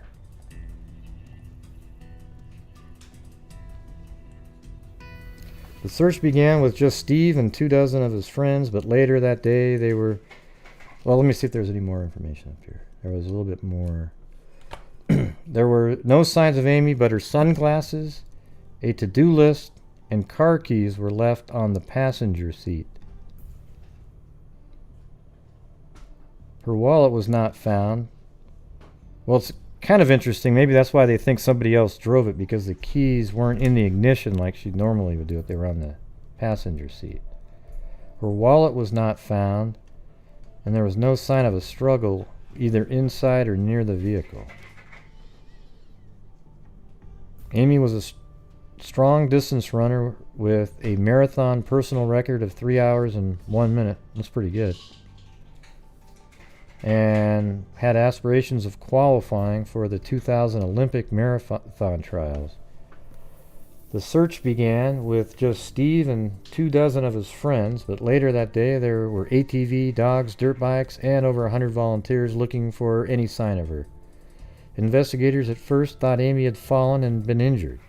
Amy and Steve had been married for just over a year and both worked part-time at Wild Iris, the local climbing shop. It's possible that Amy fell during her run or was attacked by wild animals whilst in the wilderness, but no evidence of torn clothing, blood, body parts, or bones has ever been found. However, there are many cases of people in the outdoors, as highlighted on the blog, that have vanished without any evidence being left behind. After a search of the couple's property, detectives discovered Steve Bechtel's journals, which contained poetry or song lyrics, sometimes with violent overtones. Man, imagine if we could all have searches done on our computers. I mean, imagine the crap they'd find on them. Violence towards women, and specifically Amy. A week and a half after Amy vanished, Steve employed lawyers and refused. I mean, I tell you what, if I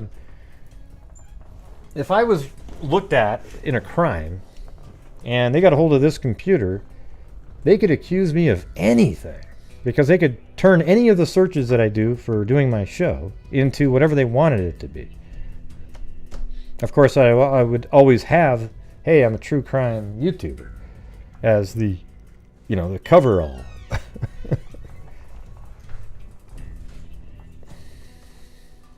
Yeah, I'd be messed up. Detectives interrogated Steve on August 1st, 1997, falsely claiming to have evidence proving he had murdered his wife. A woman driving through the area from where Amy disappeared claimed to have seen a truck matching Steve Bechtel in the area with a blonde-haired woman in the passenger seat, but was unable to positively identify it was him.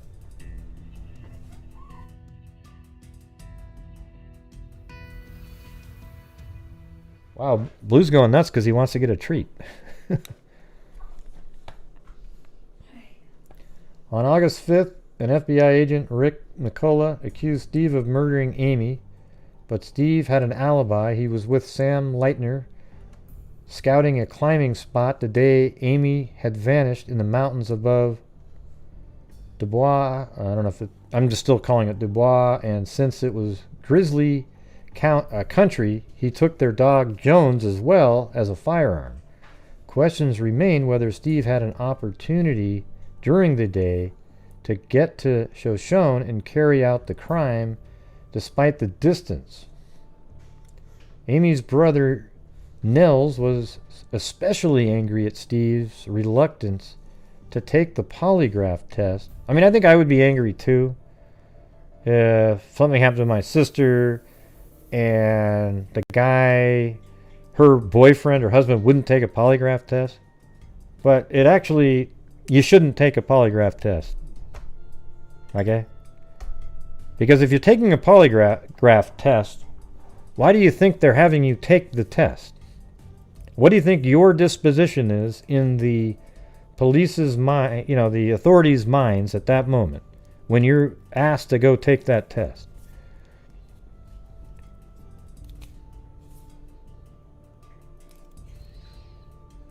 Right. So you're already... So it's Du Bois? Okay. Du Bois? All right.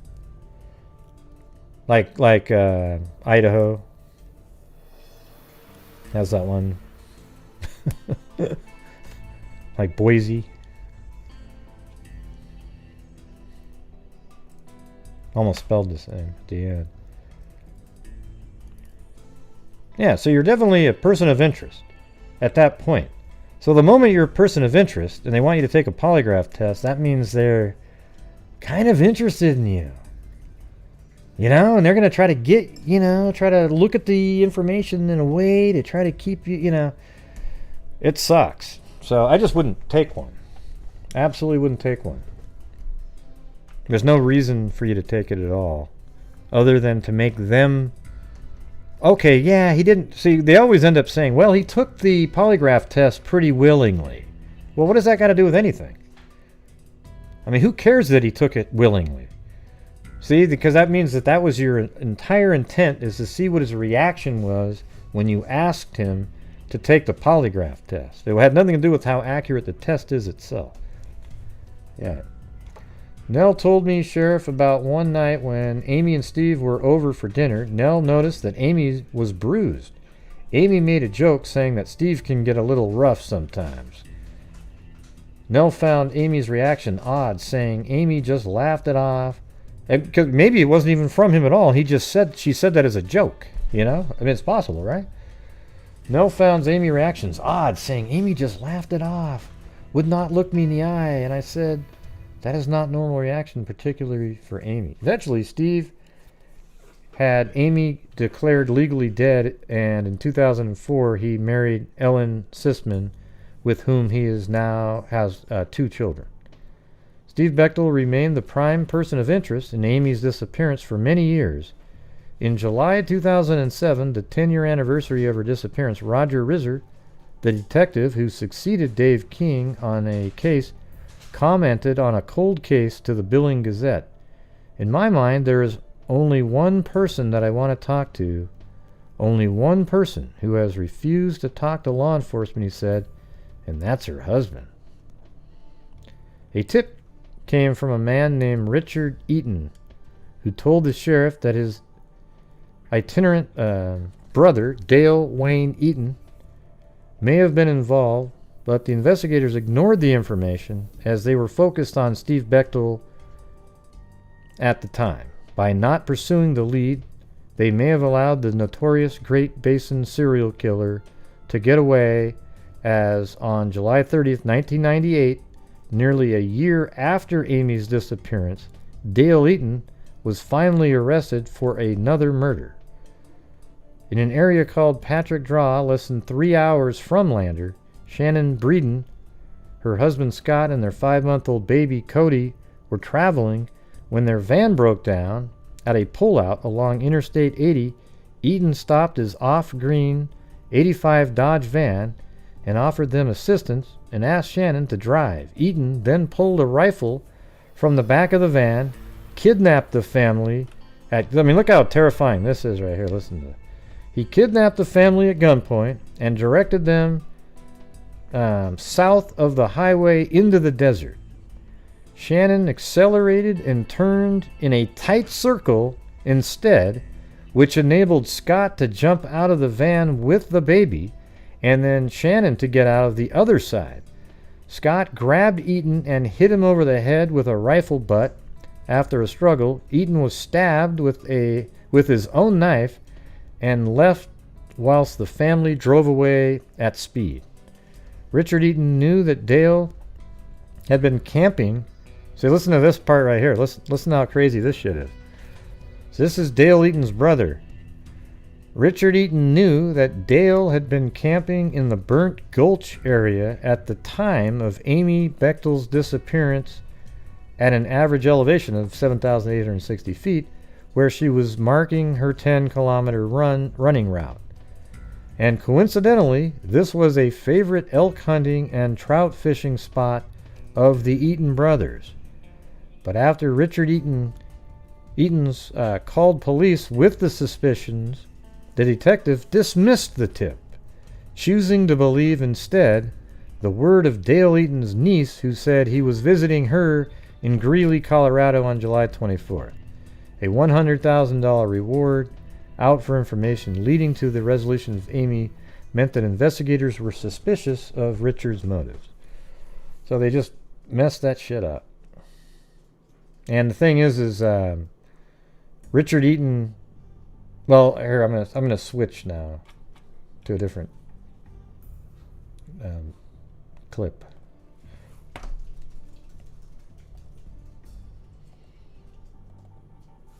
Yeah, so this is 2013. The Fremont County Sheriff's Office says it believes Dale Wayne Eaton, Wyoming's only death row inmate, may have had a role in the 1997 disappearance. See, now they're really looking at that. Disappearance of Landerwoman Amy Wroe Bechtel, a former UW track star. Detective John Zerga says Eaton, who was convicted of the kidnapping, rape, and murder of Lisa Marie Kimmel in the Lil Miss case has always been on the list of suspects. Eaton's execution was stayed last year, and he isn't talking. And they actually got rid of his death sentence. And then there's no more leverage ever again at that point. As soon as you get rid of the death sentence, I mean, I love the death penalty is great now, even if you don't use it, for leverage. Because they're, you know, life on death row isn't that great. Okay, so now I'm going to switch over to the case of Lisa Marie Kimmel. Okay, and then we'll see what's going on here. And it took me about like an hour and a half to figure out this one part again. All right. So Wyoming lawman looking for missing Montana teenager. So this is when she was missing. Hey, thanks, Ma Scarb. Yeah, we're about halfway to a normal, sustained momentum night. Thank you. Not even halfway.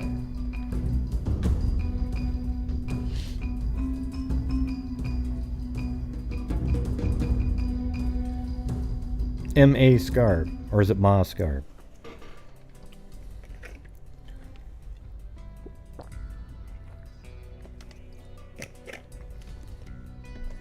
Okay, so here's the other case.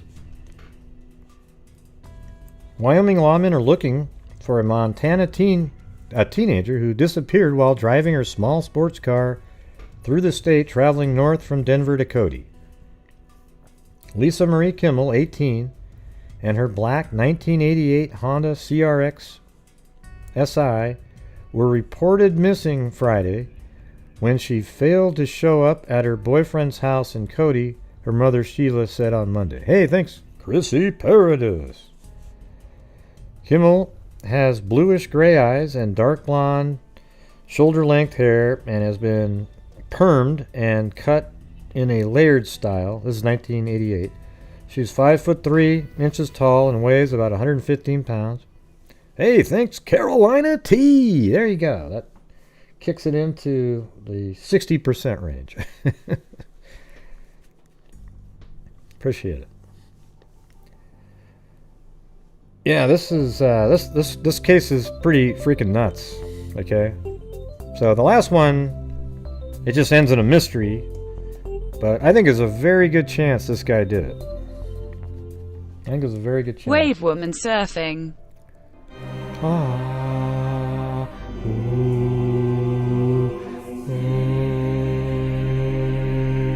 Man, I should do opera. Thank you, Gray, for all your researching all you do. Well, thank you. Carolina T. She's the one that made those cool drawings of Blue and Chloe. We'll go get that drink. All right, we'll come back and we'll do this case next. All right, this one is crazy, in my opinion.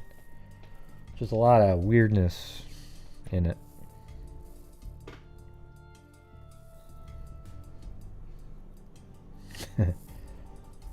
All right. Hey, go get your drink, man. Your favorite beverage. Oh, and hit the damn like button, you guys. I mean, 132 likes, 266 watching. Don't be a maroon.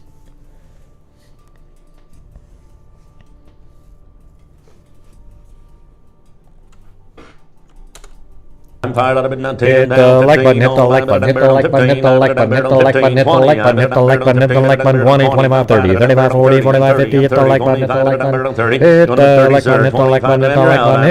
like button, hit the like button, hit the like button, hit the like button, hit the like button, hit the like button, hit the like button, hit the like button, hit the like button, hit the like button, hit the like button, hit the like button, like button, like button, like button, 30, 35, 30, 35, 40, 45, 50, 30, 25, 30. You want to put 30, sir? 25 of them, you're out. Well, thank you. 30, 30, now 5. Oh, and also, if you don't want to hit the like button, you schmucks, hit the dislike button. It's just as valuable, but do something for God's sakes.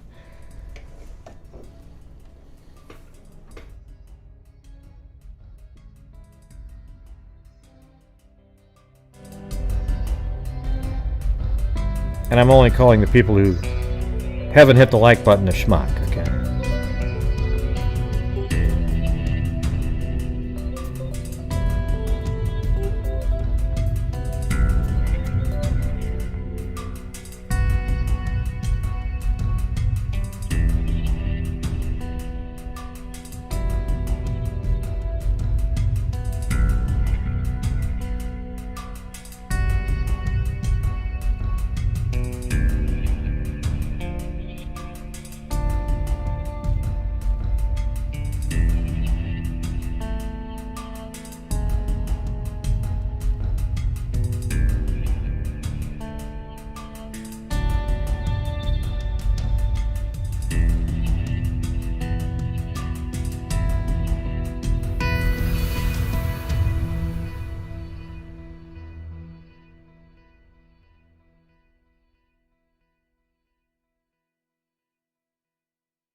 Fired out a bit now 10 down 15 on the better dung bear on 15 I better dung bear on 15 20 I better dung bear on 15 better dung bear on 20 down 5 better dung bear on 30 and 30 and 30 25 better dung bear on 30 you want to put 30 sir 25 ma'am you're out I better dung bear on 25 better dung bear on 30 30 now 5 I'm 35.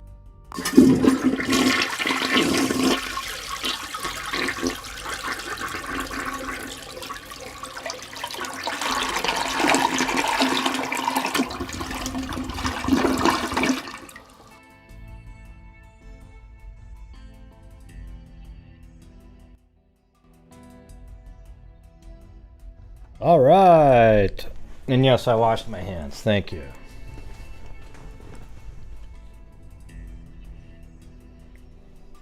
Hey, Shaz, man, how's it going?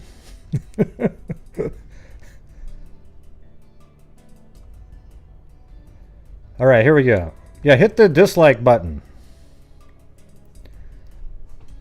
Shaz, man, go ahead. Either way, it helps. I don't really give a damn. A video that has a dislike shows up in a search result over one that has nothing.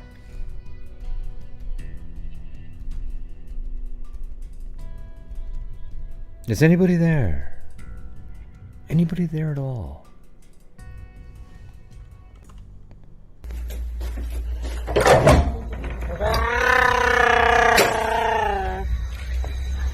Chewbacca? Oh, I'll be Chewbacca if you want me to. That is the greatest. That's like an award-winning moment there. Chewbacca? Oh, man. That's like a real event, you know?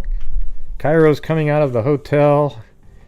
Here's the lady sound like Chewbacca. Immediately it registered. That's probably the best part, how it just quickly registered in his mind as being Chewbacca. And then instead of saying, wow, that sounds like Chewbacca, he's like, Chewbacca? Man, that's great.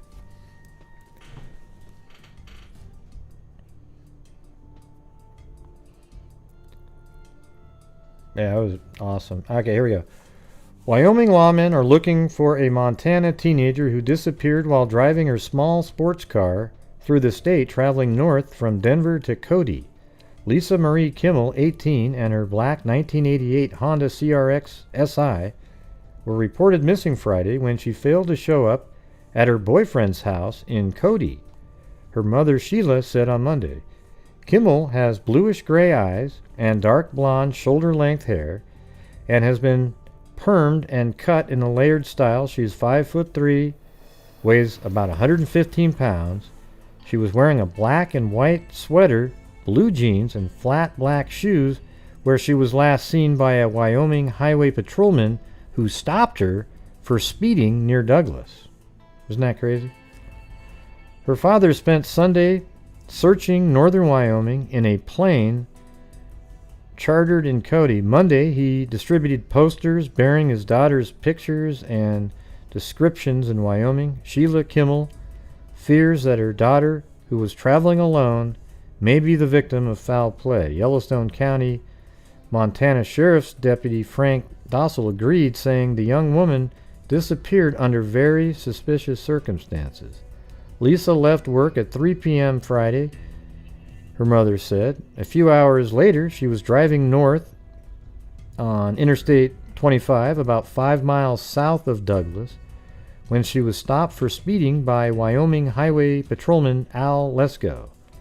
The patrolman last saw her at 9 p.m. Friday when Kimmel asked for directions and said she was heading towards Montana. The girl, so that means she was heading west. The girl had not been seen or heard from since and did not show, well, I mean, I guess maybe north, to be honest with you. Let me see that.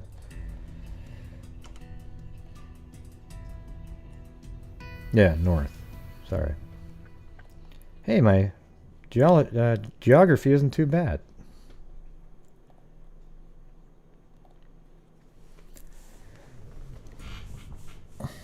Let's see.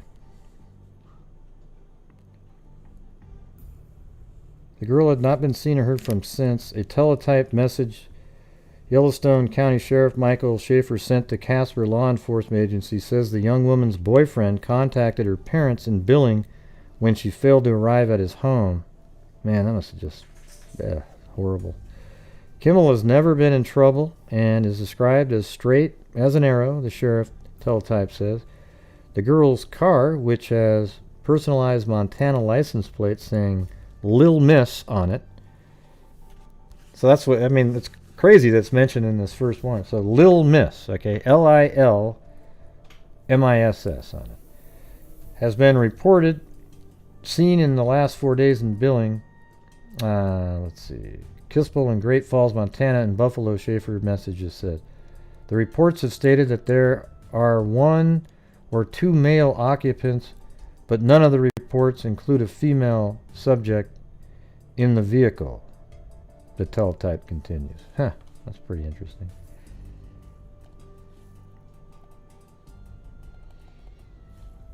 Female body discovered, and so this is about 3 days after that last article. A body matching the description of a Montana teenager has been missing since last Friday. Has been found in the North Platte River Saturday, about 20 miles southwest of Casper. However, Natrona County officials said Saturday night they have not confirmed whether the person discovered by 2 fishermen actually is Lisa Marie Kimmel, 18, who disappeared while driving her sports car through Wyoming, traveling from Denver to Cody. I don't want to speculate if it's Kimmel, Ketchum said. We need to make real sure on that.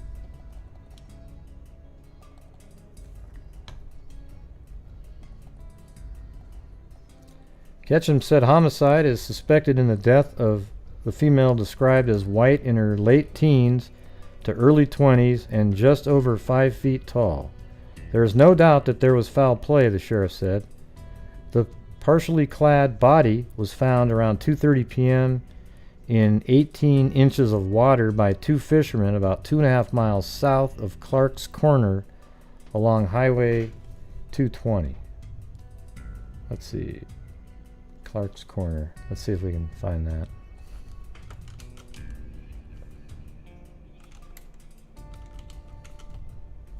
Did I spell that right?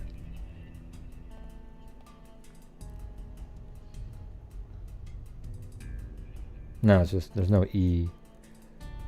Highway 220.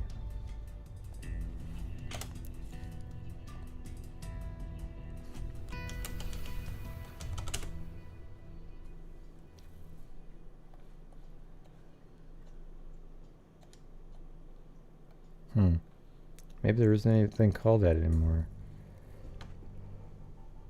2.5 miles south of Clark's Corner along Highway 220. So where's Highway 220?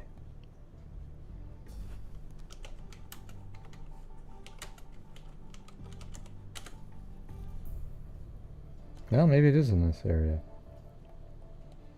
So that's 220.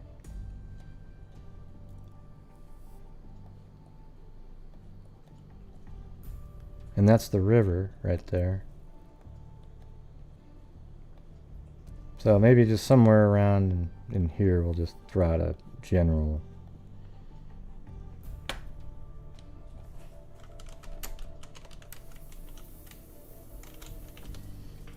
And somewhere around here. Oh yeah, that makes sense. Let me type that in again. Clark's Corner.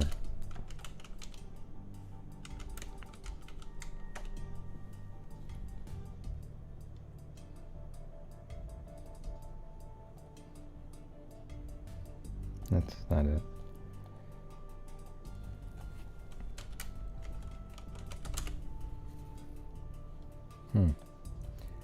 Yeah, I don't know. There's nothing called that anymore, apparently.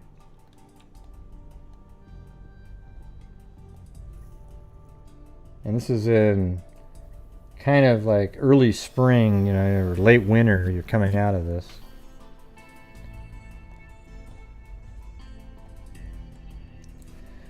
Natrona County Coroner Dr. James Thornton said the identification of the young woman, as well as the cause of death, should be known today. We have no suspects and no positive leads to follow. Ketchum said the body was in good condition, so we're speculating that the time of death was less than a week ago. There were scratches and abrasions on the body, he said. Ketchum said an initial investigation indicates that the incident was not a sex crime, but he added that possibility still is being explored. No identification was found on the woman, Ketchum said. While there are no suspects, Ketchum said evidence exists that the woman was pushed or dropped from a 20-foot high steel girder bridge parallel to the government bridge near Bolton Creek Road. And I have that. That's right here. Government bridge. She was dumped off of this, and it looks like the water, let's see if we can, looks like it does run that direction. So her body could have easily been just drifted downstream. Look how unobstructed it is in this river, and that time of year it's probably running a little bit quicker. It's not like there's branches all over the place. And maybe just in that amount of time she went all the way down there. Hey, thanks, Pamela. Didn't show up on there, but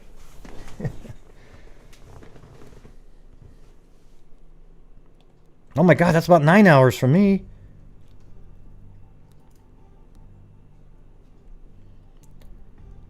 Or 15 hours. Oh my god. So close. While there are no suspects, Ketchum said evidence exists. Okay, so then, let's see. That bridge is about a half-mile south of where the body was found. Okay, now we can narrow this down. So this bridge is a half-mile south, so let's just do it the way they might have done it. I'm not sure exactly, but let's just say you go like that. Yeah, so that'd just be like right there, really. I mean, just... So she was found way over here, not even anywhere near where I had it.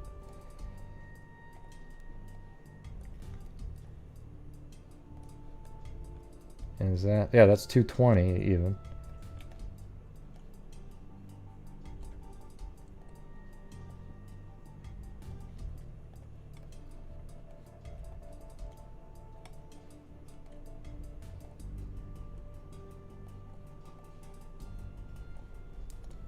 Okay, there you go. So she just drifted a half mile downstream after she was thrown off that bridge. Went right around that bend and then, you know, found somewhere around in this area. Crazy, huh?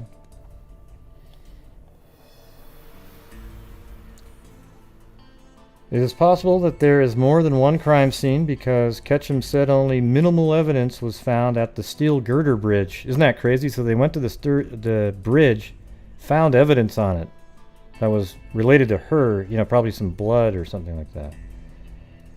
This bridge is probably not where the homicide took place, Ketchum said. They could have been mobile. After the fishermen found the body, Ketchum said they called the Wyoming Highway Patrol, which notified the Sheriff's Department. Thanks, Rochelle Black. The body was not into deep and could have been seen clearly, Ketchum said. It wasn't too hard to get her out. Kimmel was reported missing when she failed to show up at her boyfriend's house. See, this is when they haven't even identified the body yet. Okay, and then the next day...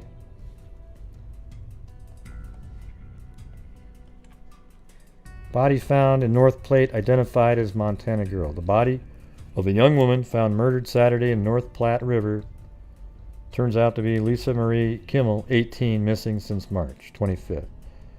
Natrona County Sheriff Ron Ketchum said the identification was made Sunday morning by County Coroner James Thornton using medical x-rays of the teenager obtained from Billing, Montana, her hometown. Kimmel's partially clad body was found about 2:30 p.m. in 18-inch deep water by two fishermen about 2.5 miles south of Clark's Corner along Highway 220 Ketchum said Saturday. The location is about 20 miles southwest of Casper. As of Sunday night, officials have no suspects in the homicide, and the exact cause of death still was undetermined. It's a difficult case, the sheriff said Sunday. We don't have any suspects at this point, and we don't have any identified at this point. Kimmel was last seen in Casper the night of March 25th when she stopped at a local gas station, Ketchum said. Other reported sightings of the woman after that have not been verified, he added. Ketchum said a weapon was used in the murder, but he was not at liberty to say what type. He also said he would not reveal the nature of the injuries to the woman's body, although there were several, and Thorpen was still trying to determine Sunday night which specific injury caused Kimmel's death.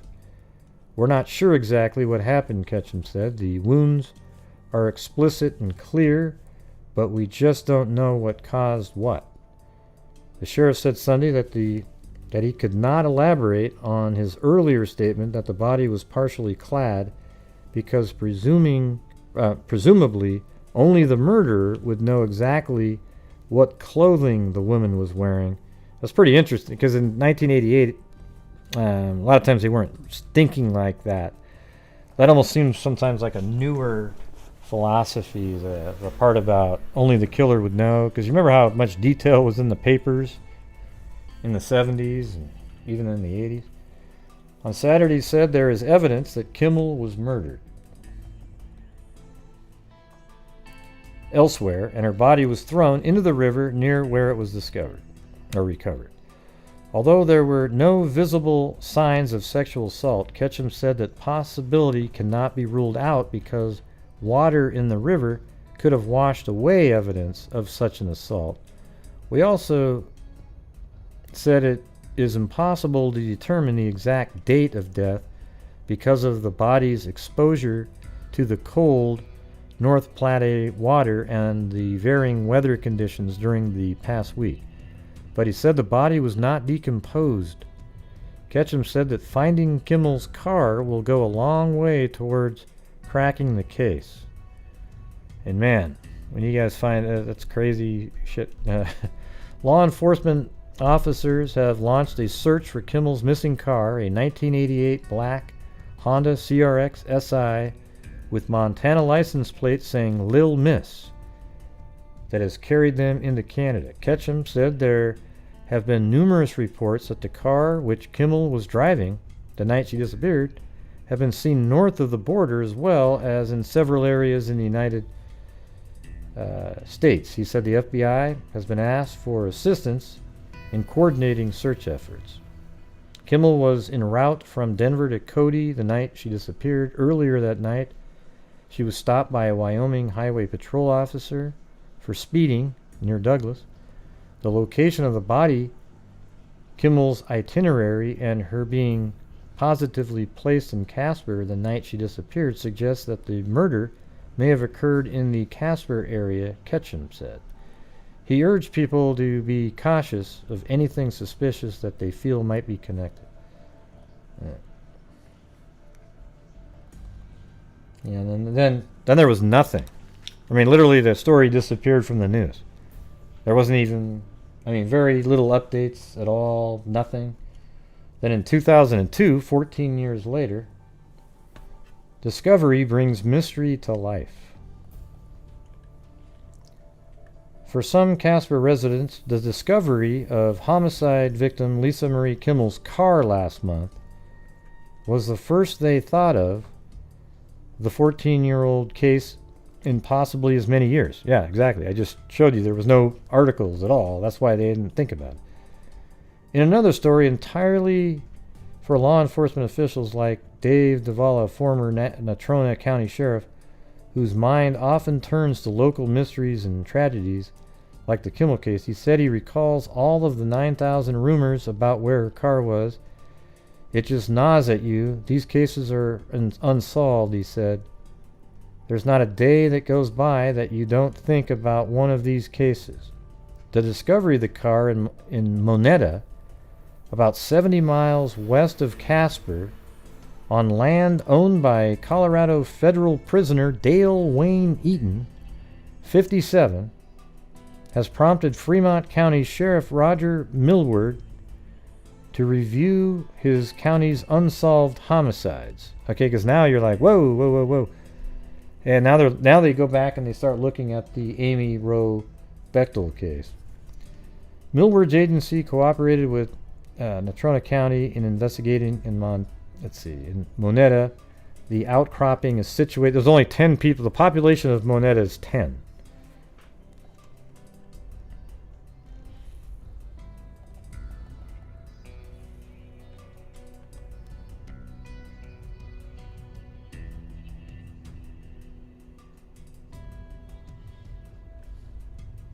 Yeah. Let me do this part. On April 2nd, 1988, her body was discovered in North Platte River west of Casper off Wyoming Highway 220. She had been sexually assaulted, hit in the head, and stabbed multiple times before being thrown off the old government bridge. Her car, a black CRX SI with personalized plates that read Lil Miss, eluded investigators for 14 years. Hundreds of sightings of the car were reported to law enforcement over the years, particularly after her car was featured on the television program Unsolved Mysteries. She was on there too. Last month, investigators acting on a tip began digging in the ground on Eaton's property at Moneta and unearthed Kimmel's car. Listen to how crazy that is. They were on his property and unearthed Kimmel's car. So he actually buried her car in the ground, and he was using it as a septic tank. Investigators determined that the vehicle inspection number VIN matched Kimmel's car. Yeah, it's unreal. Truck found in Lil Miss case. So let me read this one. The 1963 Ford F-150 pickup truck being sought by the Natrona County Sheriff's Office in connection with the homicide of Lisa Marie Kimmel is now in their custody. One of the people who owned the truck contacted the Sheriff's Office and gave them information on the truck's whereabouts. Cohey said the truck will be processed for evidence they think may be related to Kimmel's homicide. The truck, which reportedly had been sold for parts, was once owned by Dale Wayne Eaton, a person of interest in Kimmel's deaths. This is his vehicle. Her car was found earlier this month, buried underground on his property in Moneta. So what they probably think is that he used his truck maybe to dump her body. Because it turns out that it sounds like she was on his property for days being tortured. The 18-year-old Kimmel was last seen March 25th, 1988 in her black Honda CRX SI. So the way it would have worked was, he claims that he was out alone, which kind of makes sense. Like somehow he waved her down.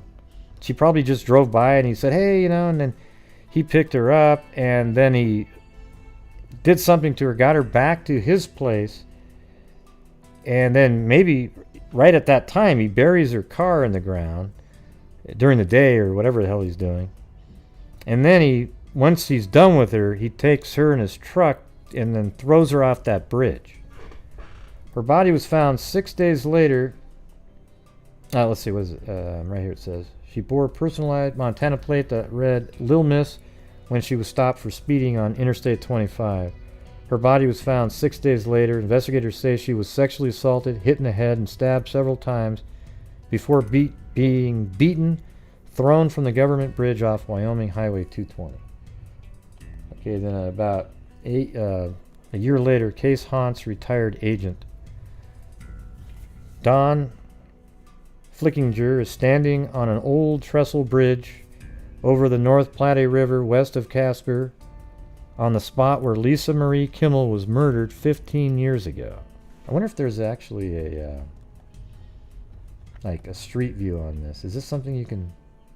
you can't... I wonder if there's flowers that you can see. Yeah, so she was taken on that. He probably parked his car and then carried her just over here and just dumped her off. I bet you anything it was on this side over here.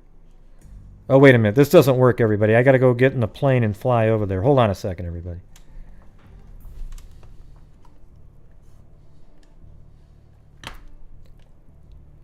All right. Let's see.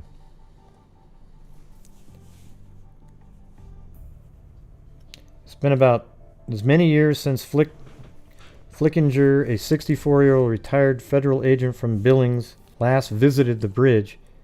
He's uncomfortable here. The bridge is at the center of the ugly things that Flickinger knows about the crime. Until recently, those things were shared only among a small number of investigators.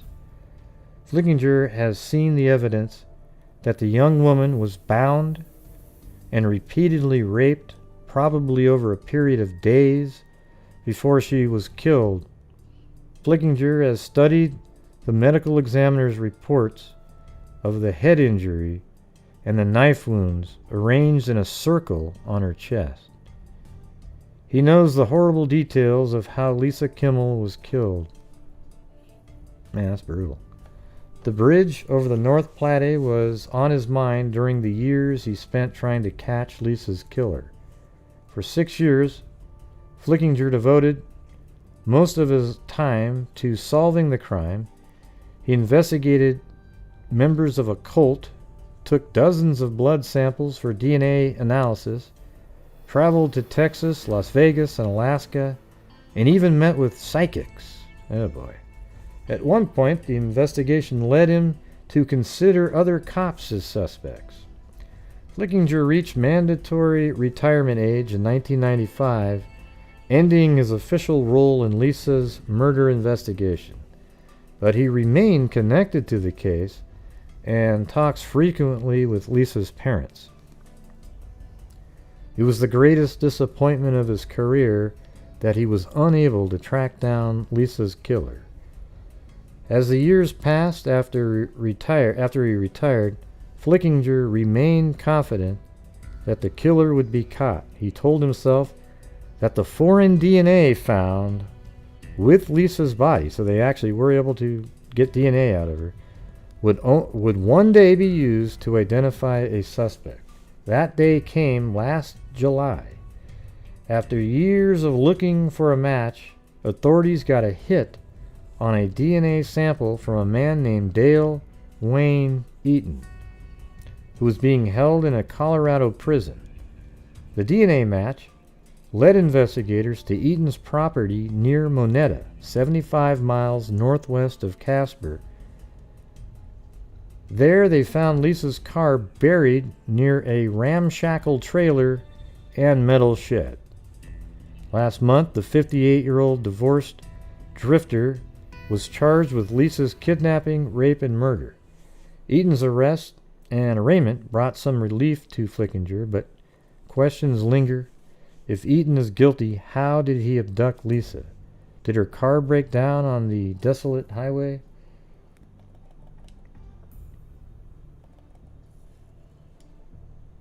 Oh, look at that. He's on the bridge right where the spot is.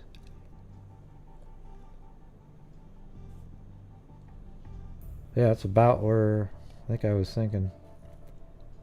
He's on the right-hand side. So she was thrown off like right in here.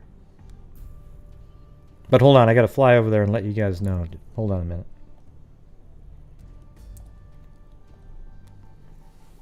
Yeah. Actually, it's hard to say because he could be on the left side and that's the far. Let me just take a look at something.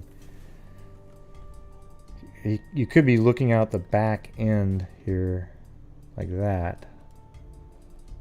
You know, so you could be looking out like that because it would make, I mean, it doesn't really, I don't really care, or it doesn't matter to me what side she was thrown off of, but you know, once she hits the water, she's going to start drifting downstream.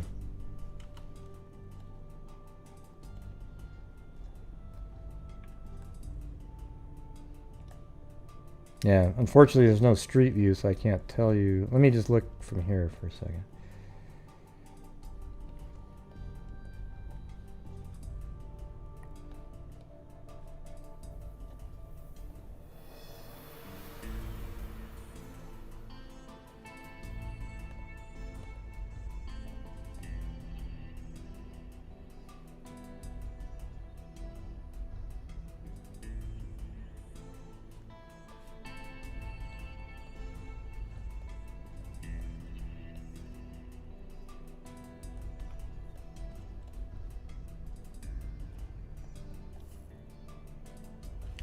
Yeah, it's weird. I'm trying to see. There's something you can see. Actually, you can see the other road right there. Okay, that makes sense. Okay, so that means, if you can see it, you're taking a picture. Okay, so that means he's on the left side of the bridge, just to be able to prove it, okay? Yeah, so basically that photograph is taken like this, and you can see the right there, the bridge coming out. Can you see that right there? Right there, that's the other road. So there you go. So that photograph was taken, you know, somewhere in this area, and you can see that, and then she was dumped off apparently on this side because he's standing right where she was thrown off. Okay. Did the killer find Lisa stranded, or was her sport car run off the road lane highway? Did the killer act alone? Why was Lisa stabbed in such a bizarre way and her body dumped where the killer knew? I think this guy's a serial killer, but he hasn't said anything. I'm 100% sure that's what he is, though. I would, if you said he wasn't one, I'd be shocked out of my mind. He killed somebody in '88, and you know he kept going. And I wouldn't be surprised at all if Amy Bechtel is one of his victims. Flickinger recalls how police found a pool of Lisa's blood where she was stabbed.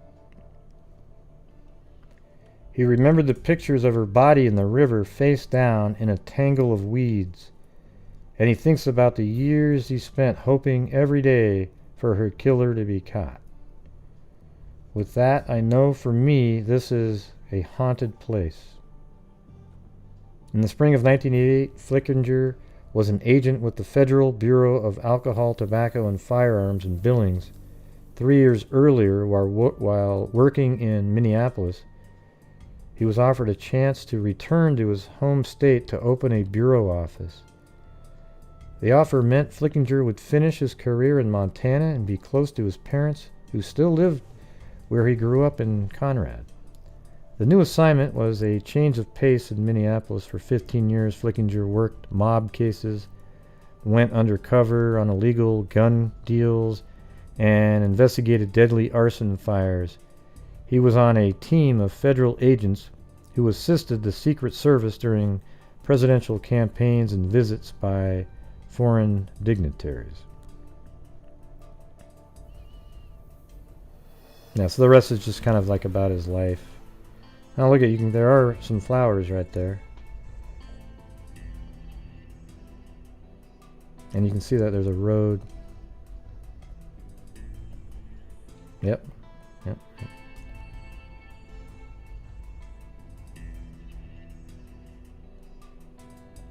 So you're on that. Yeah.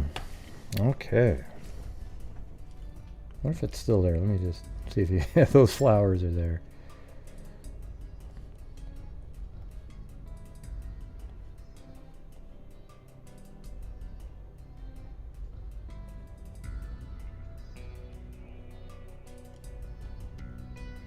There might be something like right there. I can't really make it out. And it is right next to that pylon.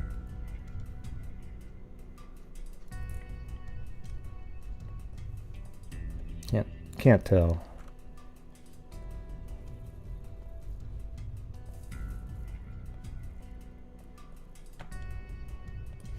Okay, so this is something that it took me forever to figure this out, but check this out.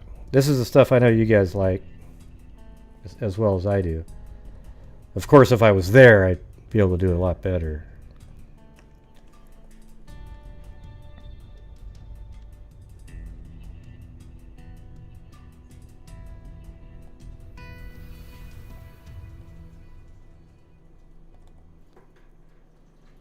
Yeah.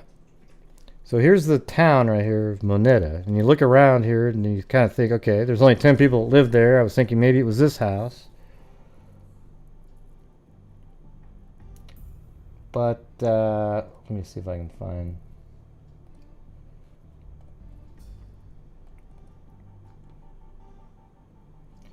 Okay. So here we have this ad. I got to get rid of this one, but we have an article here that talks about the flame. This is in 2005.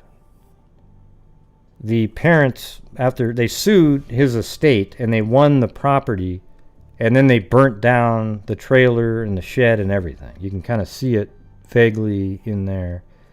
Well, the flames started to subside, and Sheila Kimmel walked towards the fire truck to remove the protective yellow suit she had borrowed. She stopped to exchange a hug with Grace Keller, who, with her husband and one of Monetta's only remaining residents. You don't have to look at it anymore, Mayor Grace Kimmel said.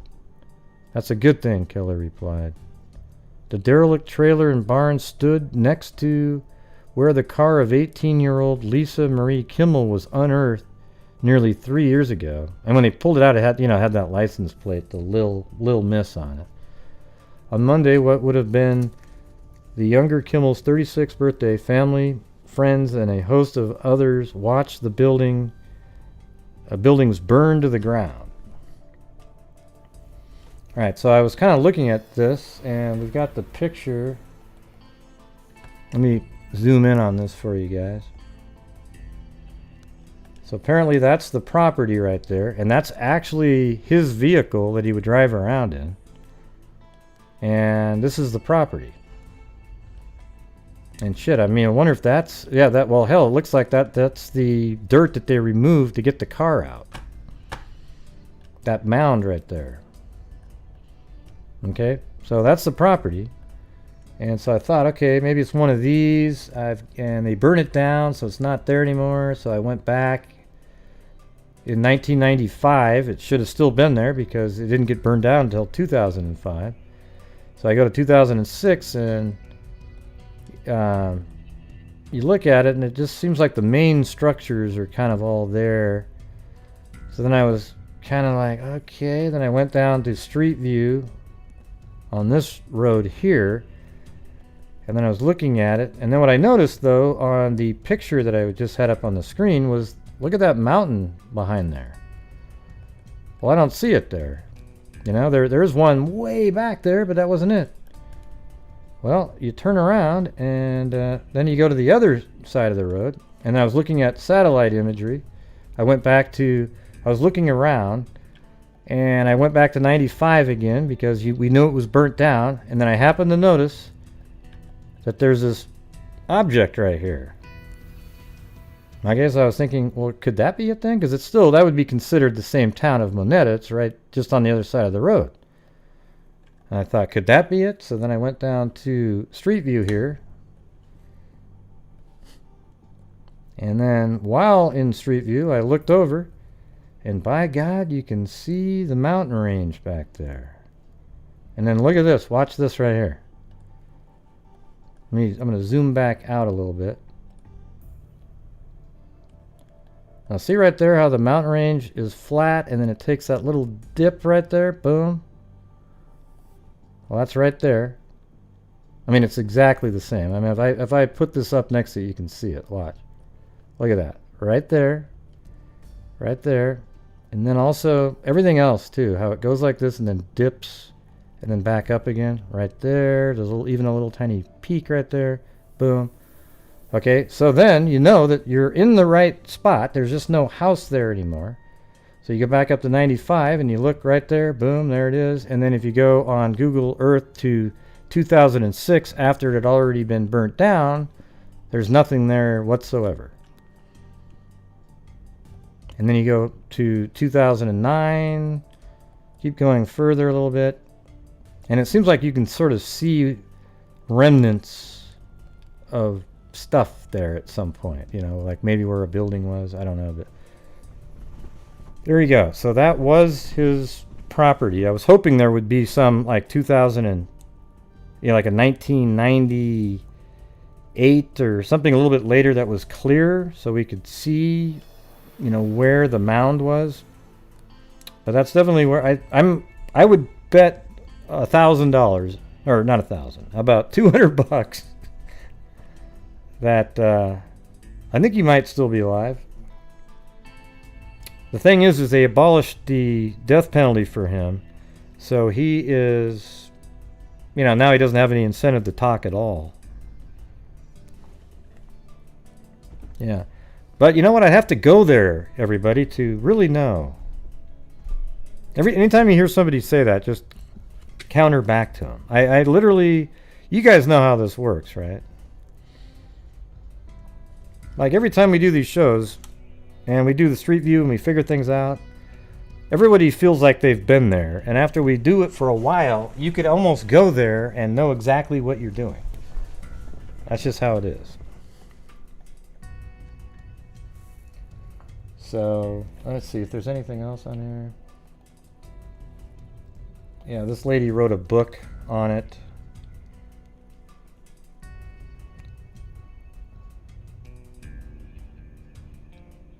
Yeah, Sheila, let's see, who wrote this one? Woman writes book on former Greeley man on death row in Wyoming. Dale Wayne Eaton. I bet money that this guy's a serial killer, and he might be who they were talking about, that Great Basin serial killer. Because what do you think he was doing all that time? I mean, look at that. Remember that kidnapping he did in, I think it was 98? After the disappearance of Wroe Bechtel. Hey, thanks, Lee D. I mean, how many people do you think he killed in between 88 and 98? And then before that, because he was 56 in like 2000. Let me see if we can get that age here. I think it's in this one.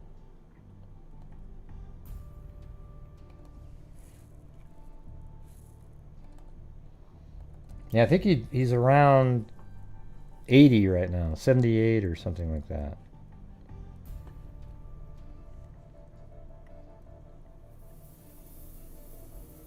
Yeah, I thought he was something around like 56, so maybe 78 right now.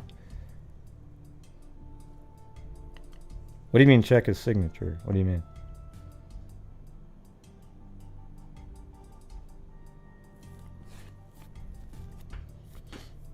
Now, there was something about a signature in one of these articles. What was that? It was, oh yeah. What the hell was that? I was reading that he signed. There was a signature. God, where the hell was that? I gotta find that. I did have that in one of the articles.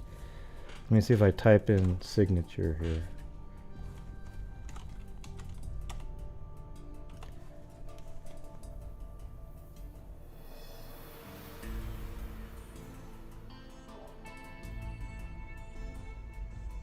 Yeah, there was something. What the hell was that? You know, there was something about a signature. I'm not sure if it was this case or what the hell, which one I was thinking about. Let me just think for a second. They said it matched his signature. And it was some kind of a... Shit, I can't remember. That's not going to be it. Let me see if it's in this book here. No. I don't know. I could just be... oh, you mean the signature MO like that. Yeah, whatever. I mean, I'm just saying there was something to do with a signature on an item. Not a signature, but his actual handwriting. I know what you're talking about. Like a serial killer signature. Yeah. Well, the thing is look what he did to her. And then you sort of wonder if he did the same thing to Bechtel. She could be anywhere at this point.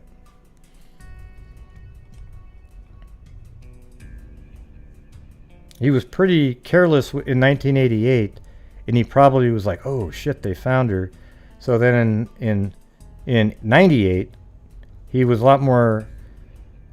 See, they learn as they go. You know, he didn't want her body maybe in 88 to be found. He thought it would just run down the stream, or who knows what he was thinking. Yeah.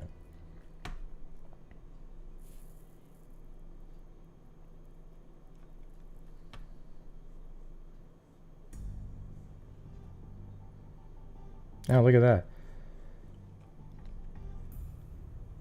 Story of Eaton's arrest and conviction 3 years ago is told in a book by Sheila Kimmel, now a resident of Cayon City. Her book, The Murder of Little Miss. Well, that must be her mother, right? The Murder of Little Miss tells the story of how Eaton kidnapped, raped, and murdered Kimmel's daughter, 18 years old Lisa Marie Kimmel, on March 1988. The case appeared on A&E Cold Case Files and was featured several times on TV's Unsolved Mysteries. Thanks, Ozo, for the 87 cents. In 1961, when she was 16, Dale Wayne Eaton lived in Greeley, and he fell in with the wrong crowd. The story of his first crime appeared in a September 1961 Greeley Tribune under the headline, Police Press Hunt for Woman Stabber. Wow. It tells how a 16-year-old had sold a rotten watermelon to a Greeley woman. When she complained, he stabbed her in the back. The woman recovered and Eaton was arrested a day later when he was driving a stolen pickup in Fort Morgan. Yeah, so this guy, you know, he was killing all those years. You know it.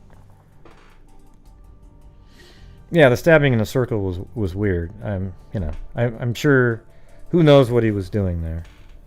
But apparently right now he might be the only one that was found. So, I mean. Thanks, Wally Gator.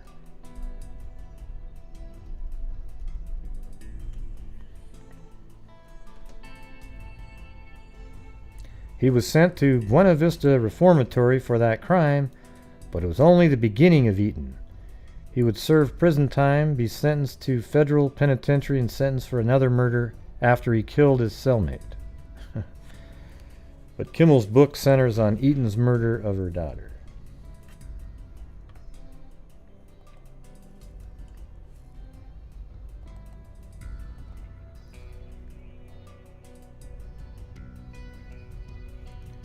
Oh yeah, so Eaton was 57 in 2002. So you add 18 years to that, so he'd be, 75, 76, something like that. And that's right. On the one website I went to, I found his name, but I was trying to find the actual address of his house so I could find it, but they didn't have it. So I had to look for it on my own, and thank God I typed in, House of Eaton, the guy's name, and then there was a couple pictures of it, and then I was able to just sort of locate it by going to Street View and looking around. Well, shit, now I want to look him up. Let's see if we can... So hopefully you guys thought those were interesting. I did. Especially that last one. And then I really do think that he might be associated. I mean, look at how this pant looks right here. Watch. This is where her body was dumped, right? And look at this highway that goes like this, and you just cut down here, and then boom, you're in Lander, and she goes missing right here. And this is a place he went hunting, and his brother said he was camping in that area on that time. But look at that. Boom. He's right in the middle of those two areas. Body dump there, one here. Hell, you might want to check up there and over here.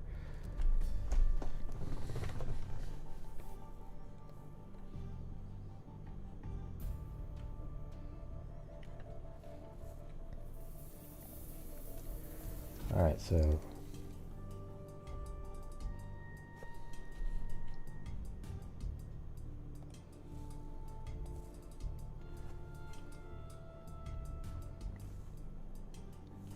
Dale. Right.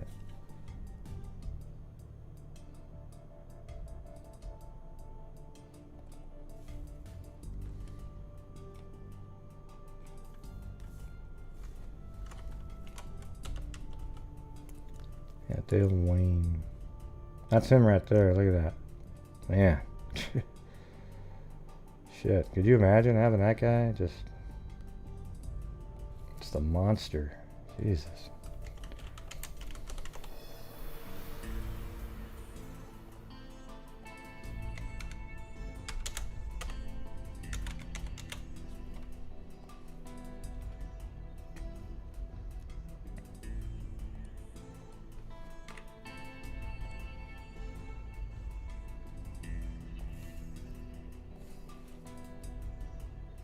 Now this is in Colorado. Youth sent to reformatory. Dale Wayne Eaton, 19, of 3043 8th Street, was denied probation and sentenced to the reformatory on a grand larceny charge. Young Eaton pleaded guilty September 8th to stealing $81 in cash from Harold Ellsworth on July 7th. That's a different crime. You know, that's not the one that we were just talking about. The one with the water, the watermelon and him stabbing somebody. Here, I'm going to type in 1961.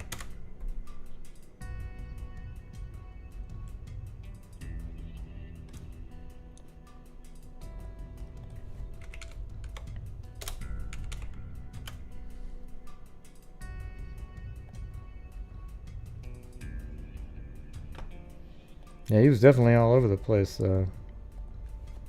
1963 to 1970.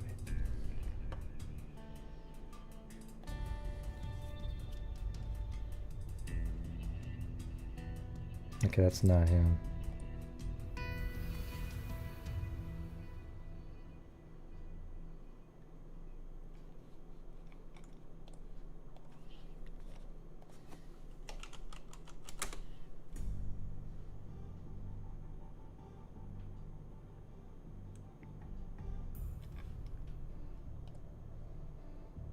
That was Colorado, so let me try that.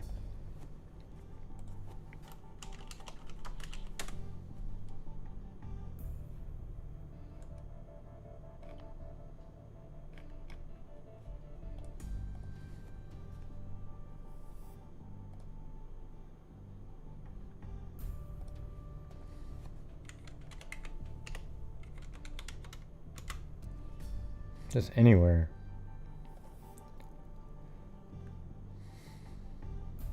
This is in Wyoming.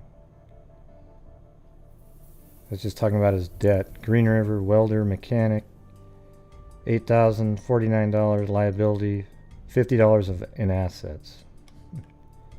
Bankruptcy petition. So he's filing for bankruptcy in 75.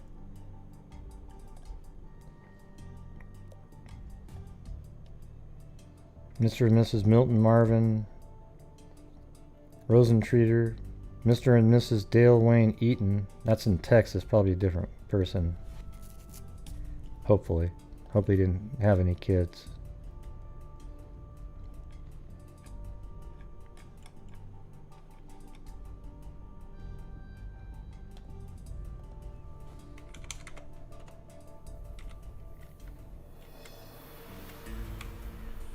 So now he should show up a lot. Yeah, 98. Yeah, 98.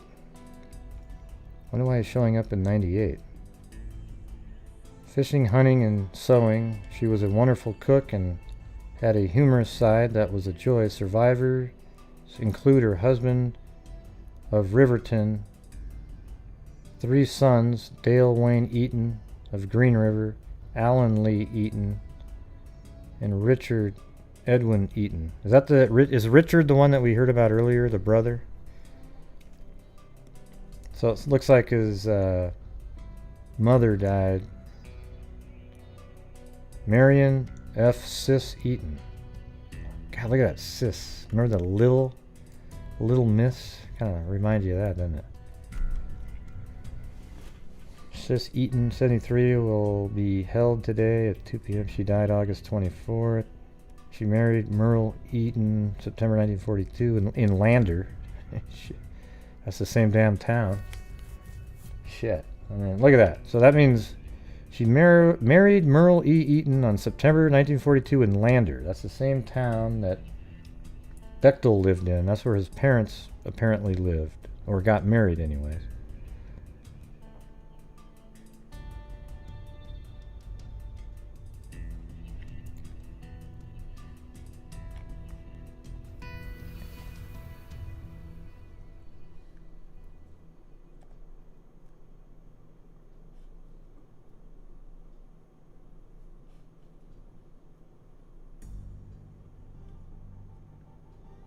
Third man sentenced in fire trial. There's a Dale Wayne Eaton here. I don't know if that's the same one. That's in Texas in 1996.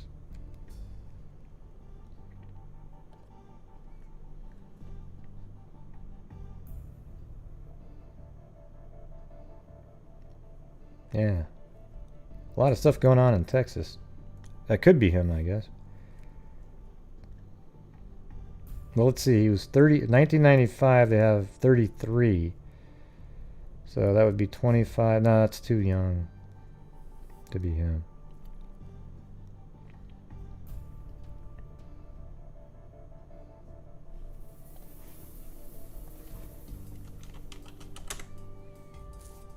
Hello, Lillian T. How's it going?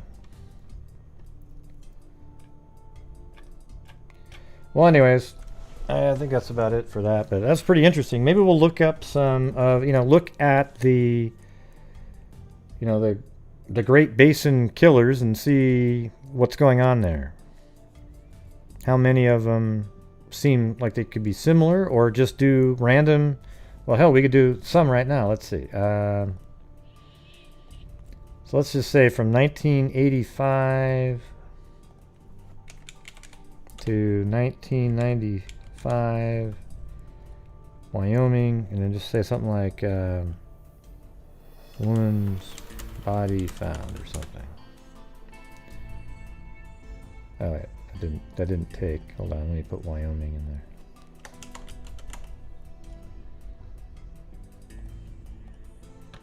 And it could be more like 75 to,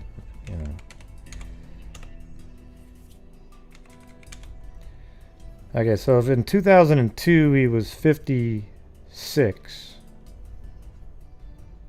then, let's see, 20 years would be 82, he would have been 36 in 82, so 16, you could have probably go back to 1970 even.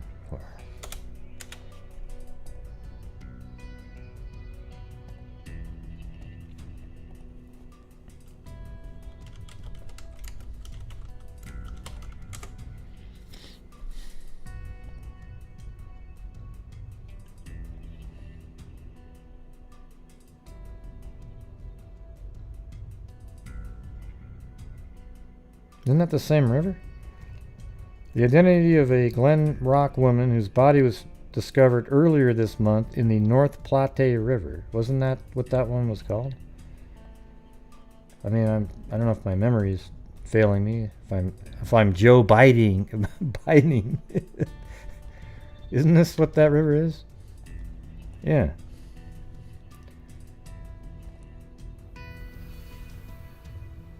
North Platte River. Let me just make sure.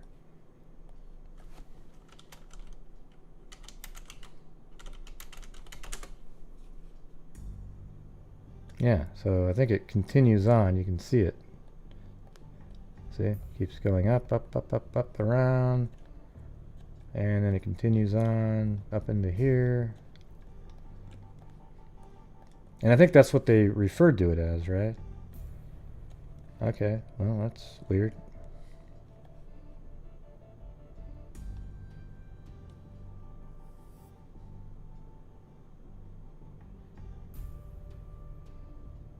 Okay, that's a male, so it's probably not him.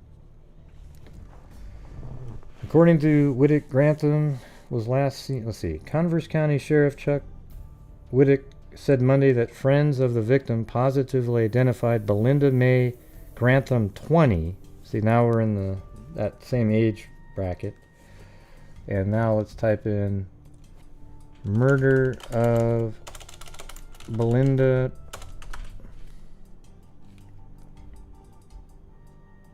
Grantham.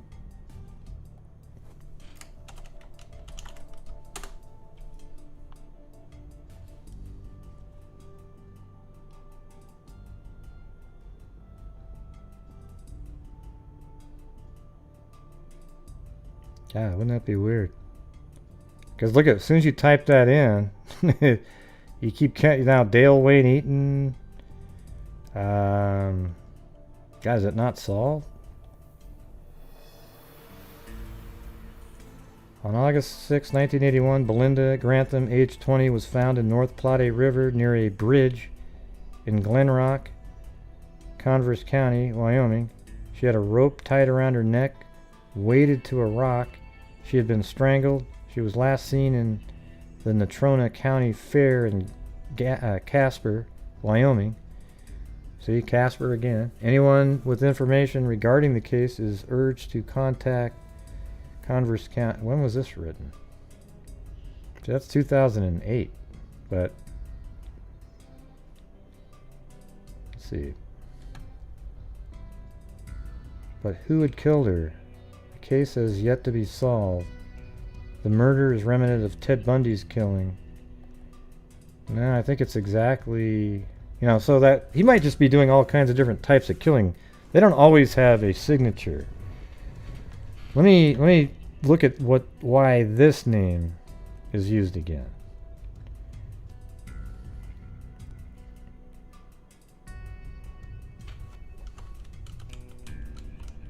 Okay. So why are they're just saying these are possible?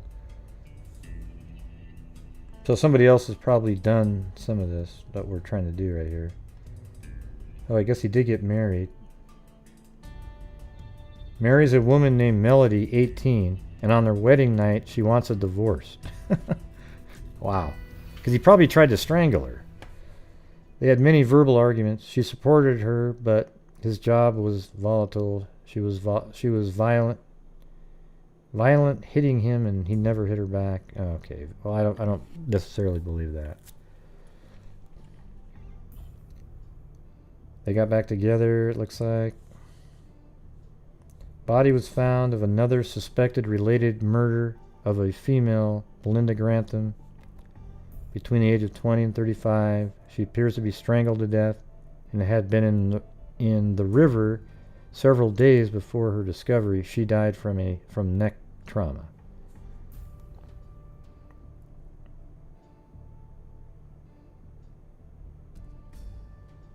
Yeah, there's a whole bunch of other ones that pop up. Let me save this so I can use it as a reference. But hell, that first one that popped up was one of the ones that people think is related. Isn't that weird? What are the odds of that, huh?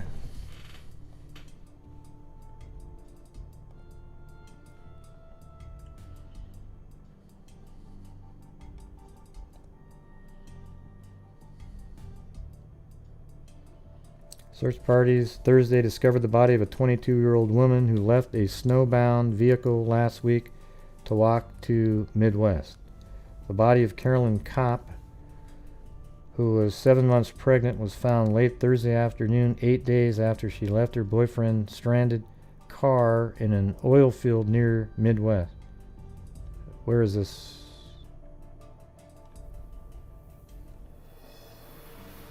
Let me see. Was she murdered too? Murder of Carolyn Kopp.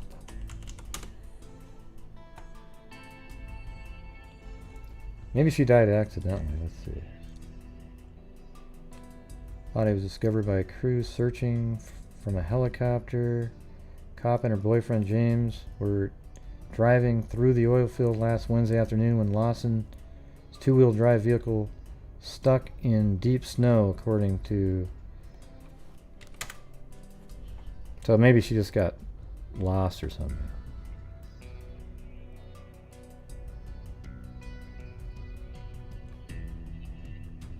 Oh, right there.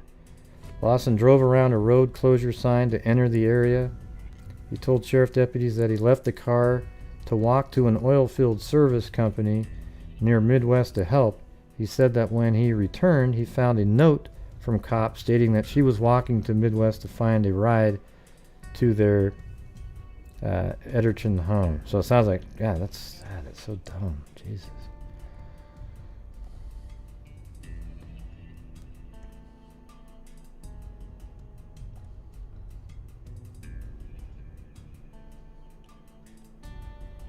Anyways, maybe that'll be a project. We'll look at the Great Basin murders and see which ones seem like they might be... I don't know if that guy even has an MO, though. He might just be trying out different things that he wants to do as he goes, you know? That's his MO. They're all different.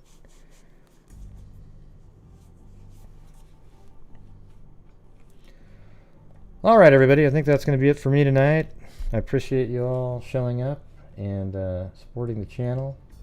whether watching or donating. Like I said before, this channel doesn't make any, there's no ad revenue really whatsoever.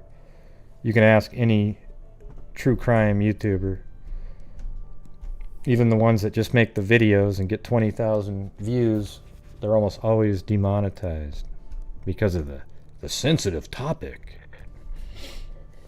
Yeah, there goes my stomach.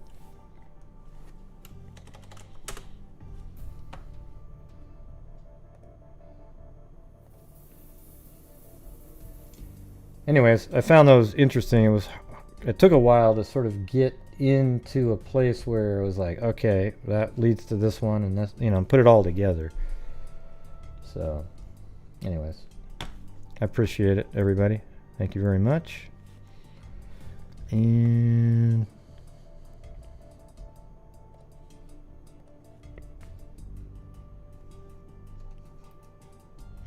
love you, Sassmere. Yeah, it'd be cool to look into, try to find some other ones. Yep, that's right.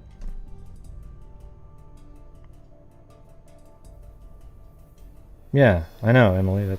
That it was mentioned in one of the articles that I read earlier. That's how I even got his name,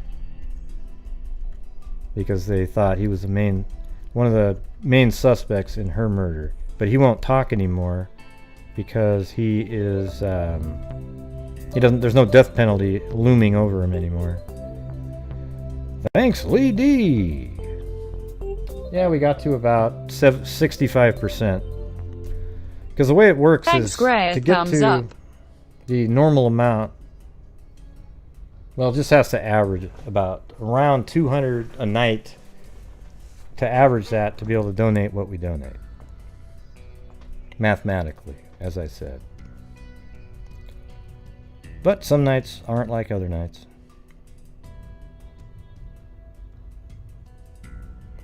Hey, no problem, Trudy. Yep, we've already donated $500 to the police. Hey, do you guys like my Gray Hughes Investigates freak heart in the middle hat? A lot of letters up there. Do I need to go that way? No, this way. There you go. Like that.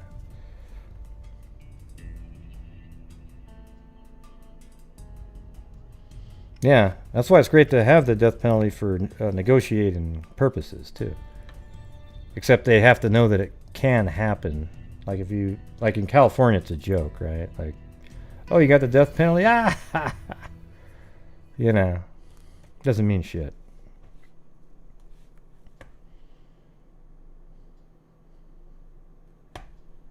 Sweet.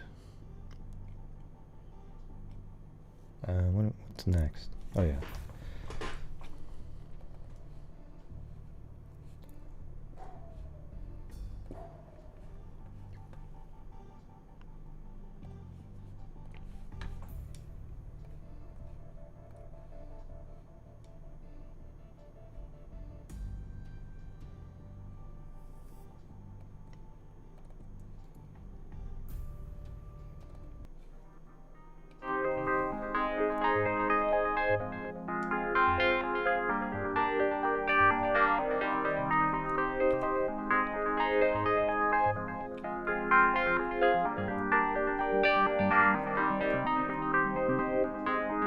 Squaw Butte.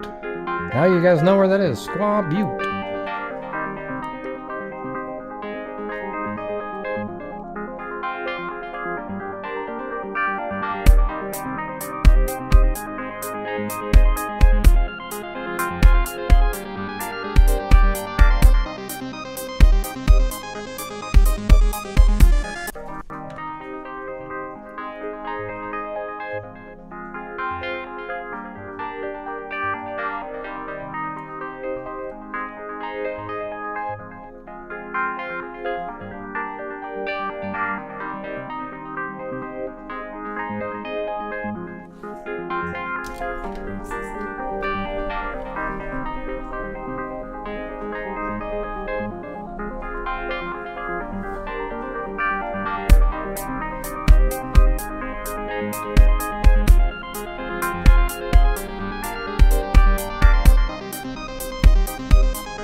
band playing at the top of that. There's a band playing at the top of that.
All right. Well, everybody, make sure that you maintain your social distancing, wear a mask, and wash your hands. Wear a mask even if people pretend that it doesn't help you, because it does help. And I know that because my brother's a doctor, and he said it does. He has no political gain to tell me that. And not only that, it's just kind of obvious, right? I mean, so when you see other people not wearing it, it doesn't mean they're really cool.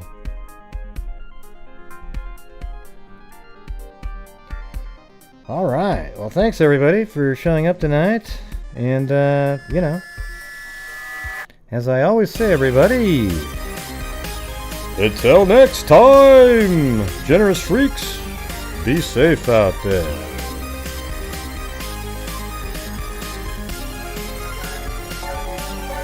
Yeah, I've been doing this true crime thing for quite a while now. And during this whole time, I have not seen one person that is wow, that's the zombie. The zombie lord. Zombie lord. I'm a certified zombie lie detector. Gonna get ya on a stretcher if you try and play me like an old projector. Crime sector is my nectar. Professor Greg is gonna give another lecture. Crime collector, freak connector, and I'm always gonna be a pop protector. Free deflector, interceptor. And I'm meaner than a spectre with a vector on his vector with all respect, y'all. Just remember I've a temple fucking check ya. I have no agenda, I'm no pretender, and I'll serve it to you straight without the blender. And in the end, I'm gonna send ya on a mission to reveal the true offender. Yeah, so I'll just get right back to work. All right, everybody? Talk to you later.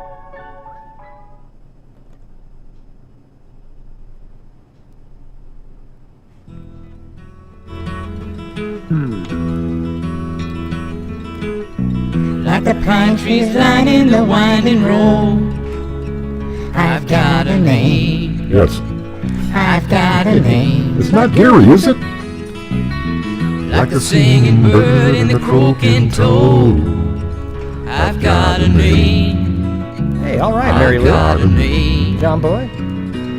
Good job, man. And I carry it with me like my daddy did. But I'm living the dream that he kept here.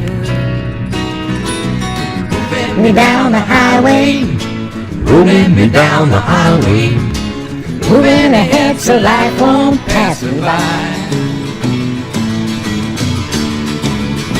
Wow, not too bad.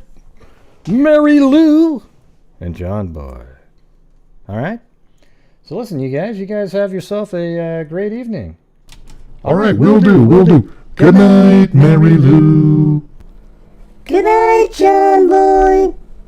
We really got Gray fooled tonight, don't we? We're pretending we get along. I know, but you said that loud enough where he understood. Okay. Good night, Mary Lou.